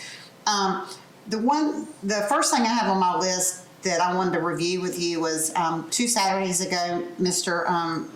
Gresseth and I went down to Parkland to Marjorie Stoneman Douglas and walked the building that the murders of many innocent students and faculty took place. It completely changed the way that I feel about safety and about, are we doing enough to make sure our teachers and our students are safe. I have since come back and I have met with my team, have done a lot of soul searching. I think we've had a lot of really deep conversations. I've also met with our sheriff and his team about next steps and how we want to proceed with what we want to do. I don't want to put anybody on the spot, and if you don't feel comfortable doing so, you don't have to, but I would just kind of like to know where you all stand, given what you know about the Guardian program. What are your thoughts on where do you stand on the Guardian program as it's been presented to you? If you don't mind, if we could go through each board member just to gauge where I need to take my next steps. Ms. Drake? Is that even supposed to be public? Yes. Well, I've always said that I'm for it. I went with Mr. Griggle to the commission report on Marjorie Stoneman Douglas and didn't see what you saw, but I heard all the facts and all the errors, and I actually asked Sheriff Harden to come and present to the board before. And even though I didn't vote for it, I did vocalize that I was for it. The reason I didn't vote is because he said that he did not have the force to do the training. And he did not, I said, well, I'm leaning on you to be the one who knows this stuff. I'm for it, but you're the professional here if you're not for it. But I since have texted him. We get our daily pineapple report and different things. And for a month after that, I kept sending him text messages of students bringing guns to school. And I finally quit because I felt kind of bad about it. But I mean, it's happened in Okeechobee recently. They even had a hit list. We had it at our own school, a student with a gun. I drove into a private school today, and on the gate, it had that sign that they had in Clewiston, and it said, beware, there are armed people on this campus. And it's very when you read it, you're startled by it, but it's also makes you feel safer. I worked in a school that had the Guardian program. I felt safer as an educator being there. I am 100% for it. Because, and I'll just end with this, God forbid something happen, I want us to know that we did everything legally accessible to us to do. The legislature has approved this and is pushing this and is actually at some point going to make us do this, is my belief, because they're so strongly in favor of it.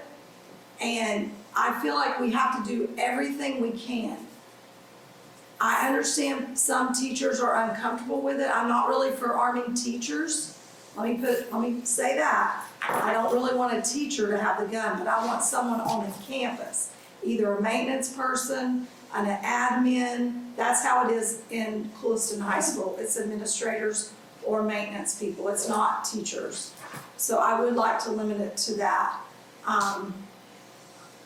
But I know we had some teachers that had concerns. You did the surveys back then.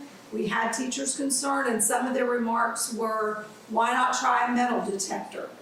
So Dr. Barfield, I pushed for the metal detector thing because I thought, well, at least that's a step in that direction. Mr. Gressett has worked on that. We tested one out, it didn't work well. We've scheduled another one. I mean, I just think we should do everything that we possibly can afford to do to protect our teachers, our students. Okay. So initially on my campaign trail, that was one of our questions. What did we feel about that? And my initial answer was, why don't we have it in our school already? This is not even a thing that you need to question. After I mentioned that at that rally, the next night, the next day, I had teachers calling, I had people calling and saying, look, this is what you need to know. This is how we feel as teachers, as the educators in these places. Those were things I did not know. My most important thing is making sure our kids are being educated and our teachers are comfortable. There were more teachers that I talked to that were not comfortable having the Guardian program just because there were flawed practices it within it. I also talked to the sheriff and, you know, I hate saying this on public record, that he did not feel as if his force could make that happen for Glades County. I believe there are other programs that are available, and I would have, at this time, until we have the absolute 100% ensurement of it being the way it needs to be, I would have to say no. What are the other programs that are available? That I couldn't tell you right off the, I mean, if I could get on the computer and look at some of the other things, and so, Mr. Gressett, did you mention a couple of the programs that, a couple meetings, or this was before I was on the board? The only other programs I can think of would be hiring like outside people, Yes. to come in. If they- So that wasn't a program, that was just an opportunity then? Well, those people that came in, they would have to actually go through the Guardian program as well. They would have to get all that training, unless you got a specific, security company that you hired Right. in order to do that. We've actually looked into some of that. I think you're probably gonna talk about that and the cost that it would be for that. You know, there are a lot of things involved with that. I mean, it's easy to say, let's arm all the principals and reading coaches and stuff like that, but are they willing to do that? I mean, are they willing to, you know, take on that responsibility, go through 144 hours of training? And like I said, some would be responsible, you know, some may not choose to do that, you know, because they have to pass a lot of psychological tests, shooting tests, all kinds of tests in order to become a guardian. So, I mean, other options, like I said, would be bringing other people besides administrators. Employees A besides lot of administrators, a lot of custodians that we're gonna have carrying guns. I feel our employees are at the max of what we're asking of them already, just so. Well, no one would be forced to do it. Well, I mean, It's totally voluntary. nobody's, I understand that, but to just put that on anyone else right now, I don't feel we're at that stage, personally. Right, and But- I mean, I think that, okay, we asked my personal opinion, I think. Well, and I'm not, this is not a vote for, I'm just wanting to hear your opinion. Left that up to them. I just wanted to ask, Ms. Clements, so I just wanna make sure I'm understanding what you're saying. I'm not trying to be combative, I'm just trying to understand. Are you saying that you'd be okay with it that way if we hired an outside group to do it? Security company, say, or you'd be comfortable with that option? Right. Okay, I just wanna clarify, make sure. So you're okay with guns on campuses other than the SRO, but not employees? Right. Okay. I could. As long as definitely- it's vetted and through the right practices, Right. our sheriff is involved and knows exactly where we're at with everything, that I would feel comfortable with. When our sheriff, Hardin, gives his blessings and tells us what he can help us be responsible for, whether it be an outside company or whatever as well, I mean, I don't even know employees that I would feel comfortable with, so it's not. When we first started talking about it a couple of years ago, it was in military people that I was comfortable with. I don't know who meets that requirement anymore, so I don't know. I don't think it's something that we can take on, training. If we got together with some other, you know, like Okeechobee County or Lewiston or somebody else, if we had 2 or 3 that we could go for training together with the instructors, then maybe it would be something that would be. But it's not something that I would want to do by ourselves, and without Sheriff Hardin. So Patty, let me understand you. So if Sheriff Hardin comes in here and says, I'm ready, I think it's time, I'm gonna commit to training people, you would be in If agreement? he's on board, Okay. yes. But right now, he's not. He's still not. Well, he went to Margaret Stone Douglas, so I think he's changed his mind. I think he is. From what I was told by Charlotte County He School doesn't have the Board. ability to make it happen. He doesn't have the people to train or anything, so we just gotta figure it out. I'm open-minded. Okay, well, I was initially, opposed to it, we had the discussion with Sheriff Hardin, I was not for, well, let me take that back.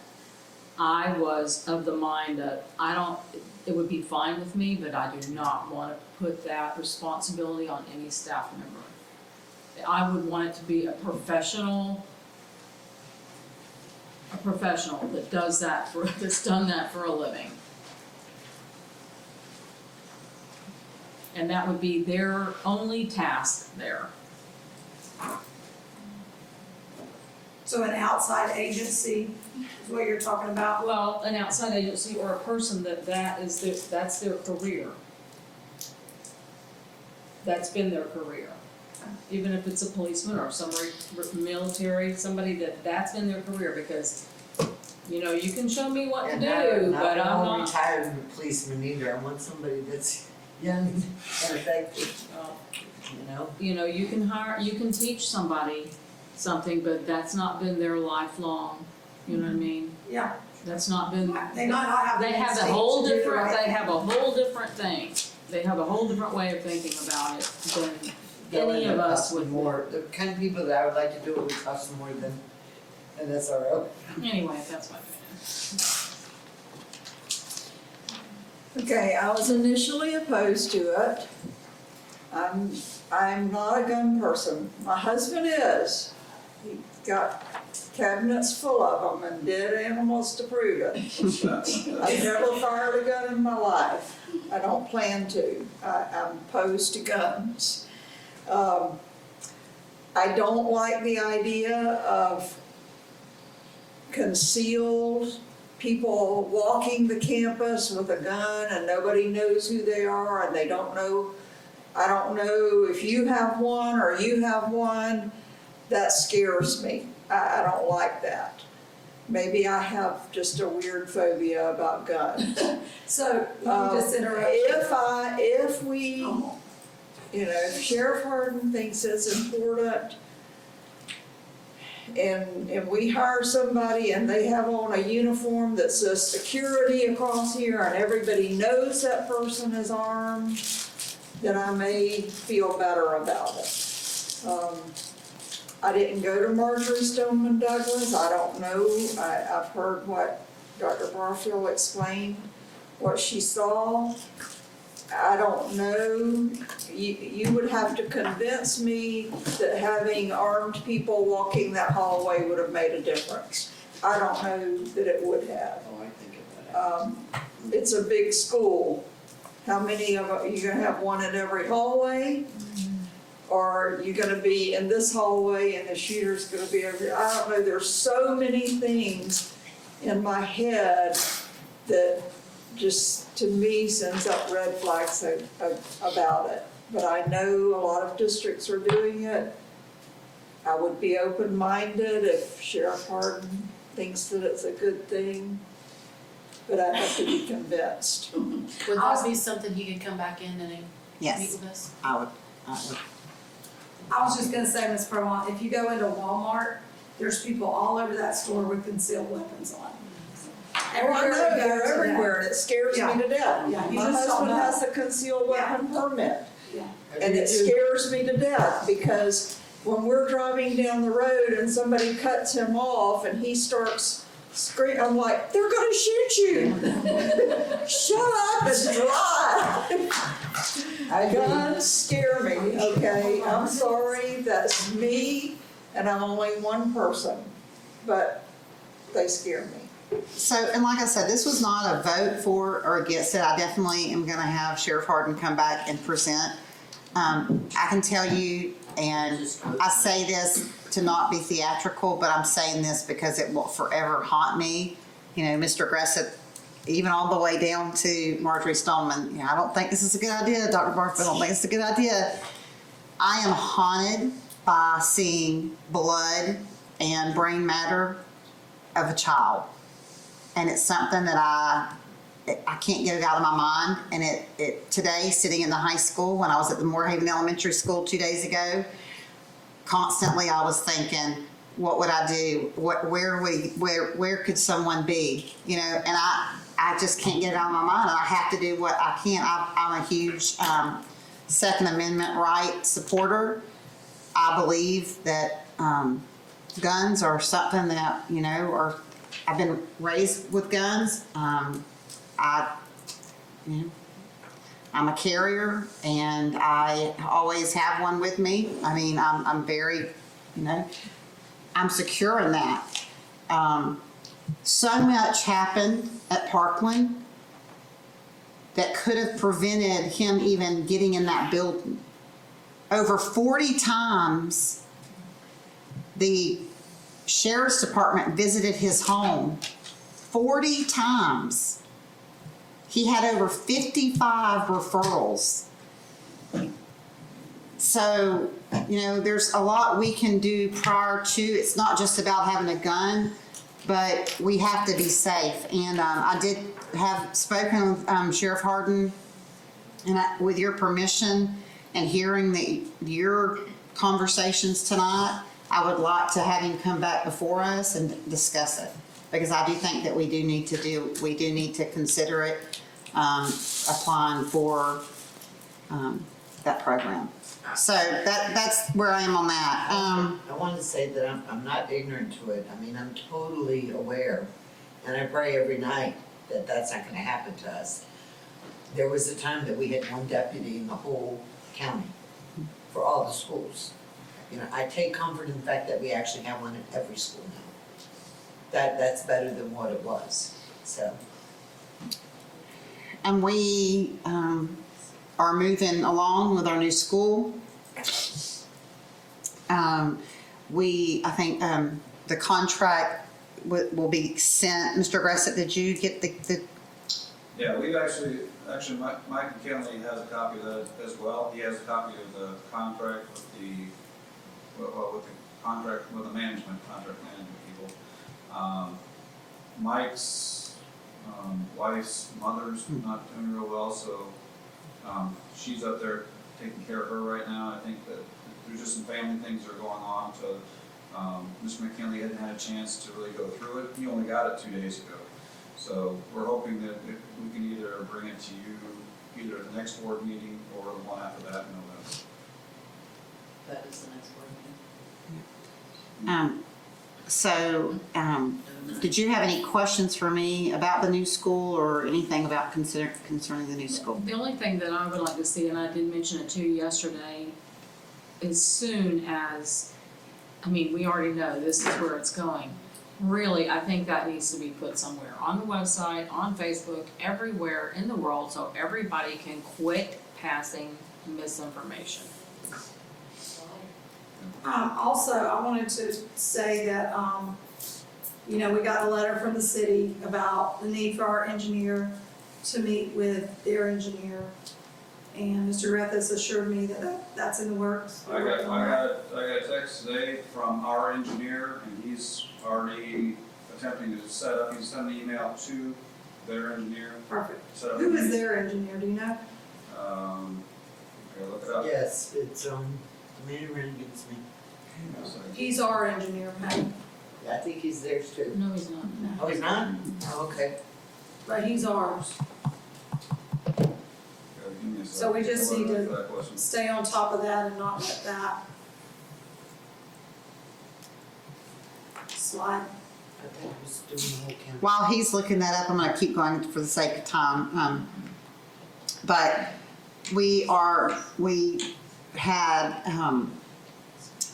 technology is going to be completely 100% fixed within 3 weeks. You promise? I promise.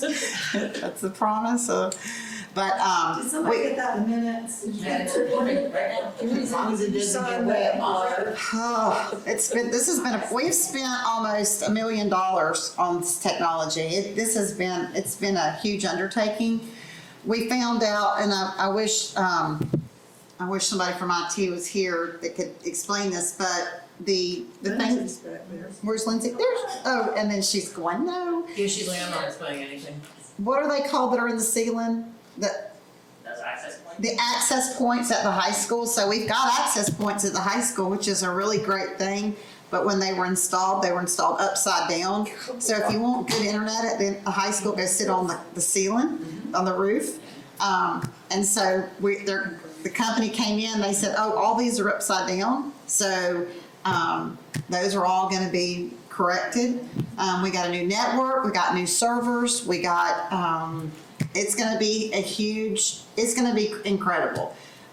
They said it would be up to probably December before we could get them, and I said, that's not good. We are not waiting that long. So they said, well, that would be nights and weekends, and I said, come during the day.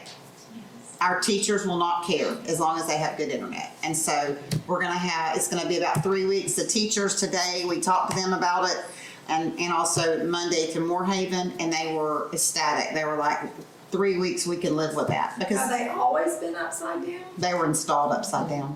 From the get-go? Outdated. And yeah, ma'am, and they're outdated. That's not fair to say, because everything's outdated. A brand new iPhone's outdated tomorrow. But when the school was built, they were put in upside down? No, just the last time they replaced them. Just last time, yeah. And I will get you your update, like I said, tomorrow, if not by Friday at least, and I'll be more sorry about that. Are you enjoying those updates? Yes. Okay. Is there anything that you would prefer me to add in those, or are you getting the information you need? I am. I like it a lot. We don't know what we don't know, so. But I did email the principals, I think I copied you on that, and asked to get on their parent text messages and things, because they had never, we asked for that in our board certification thing. Are y'all getting them? No. Because I get everything about LaBelle High School, like when reports cards go out, there's been a threat, all this information they send all the time. Because my grandson, I guess, put my number on the list or something, I don't know. Maybe from when you were an employee. No, it's because my grandson goes there. But it's good information. It makes they're very good about keeping you up, early release today.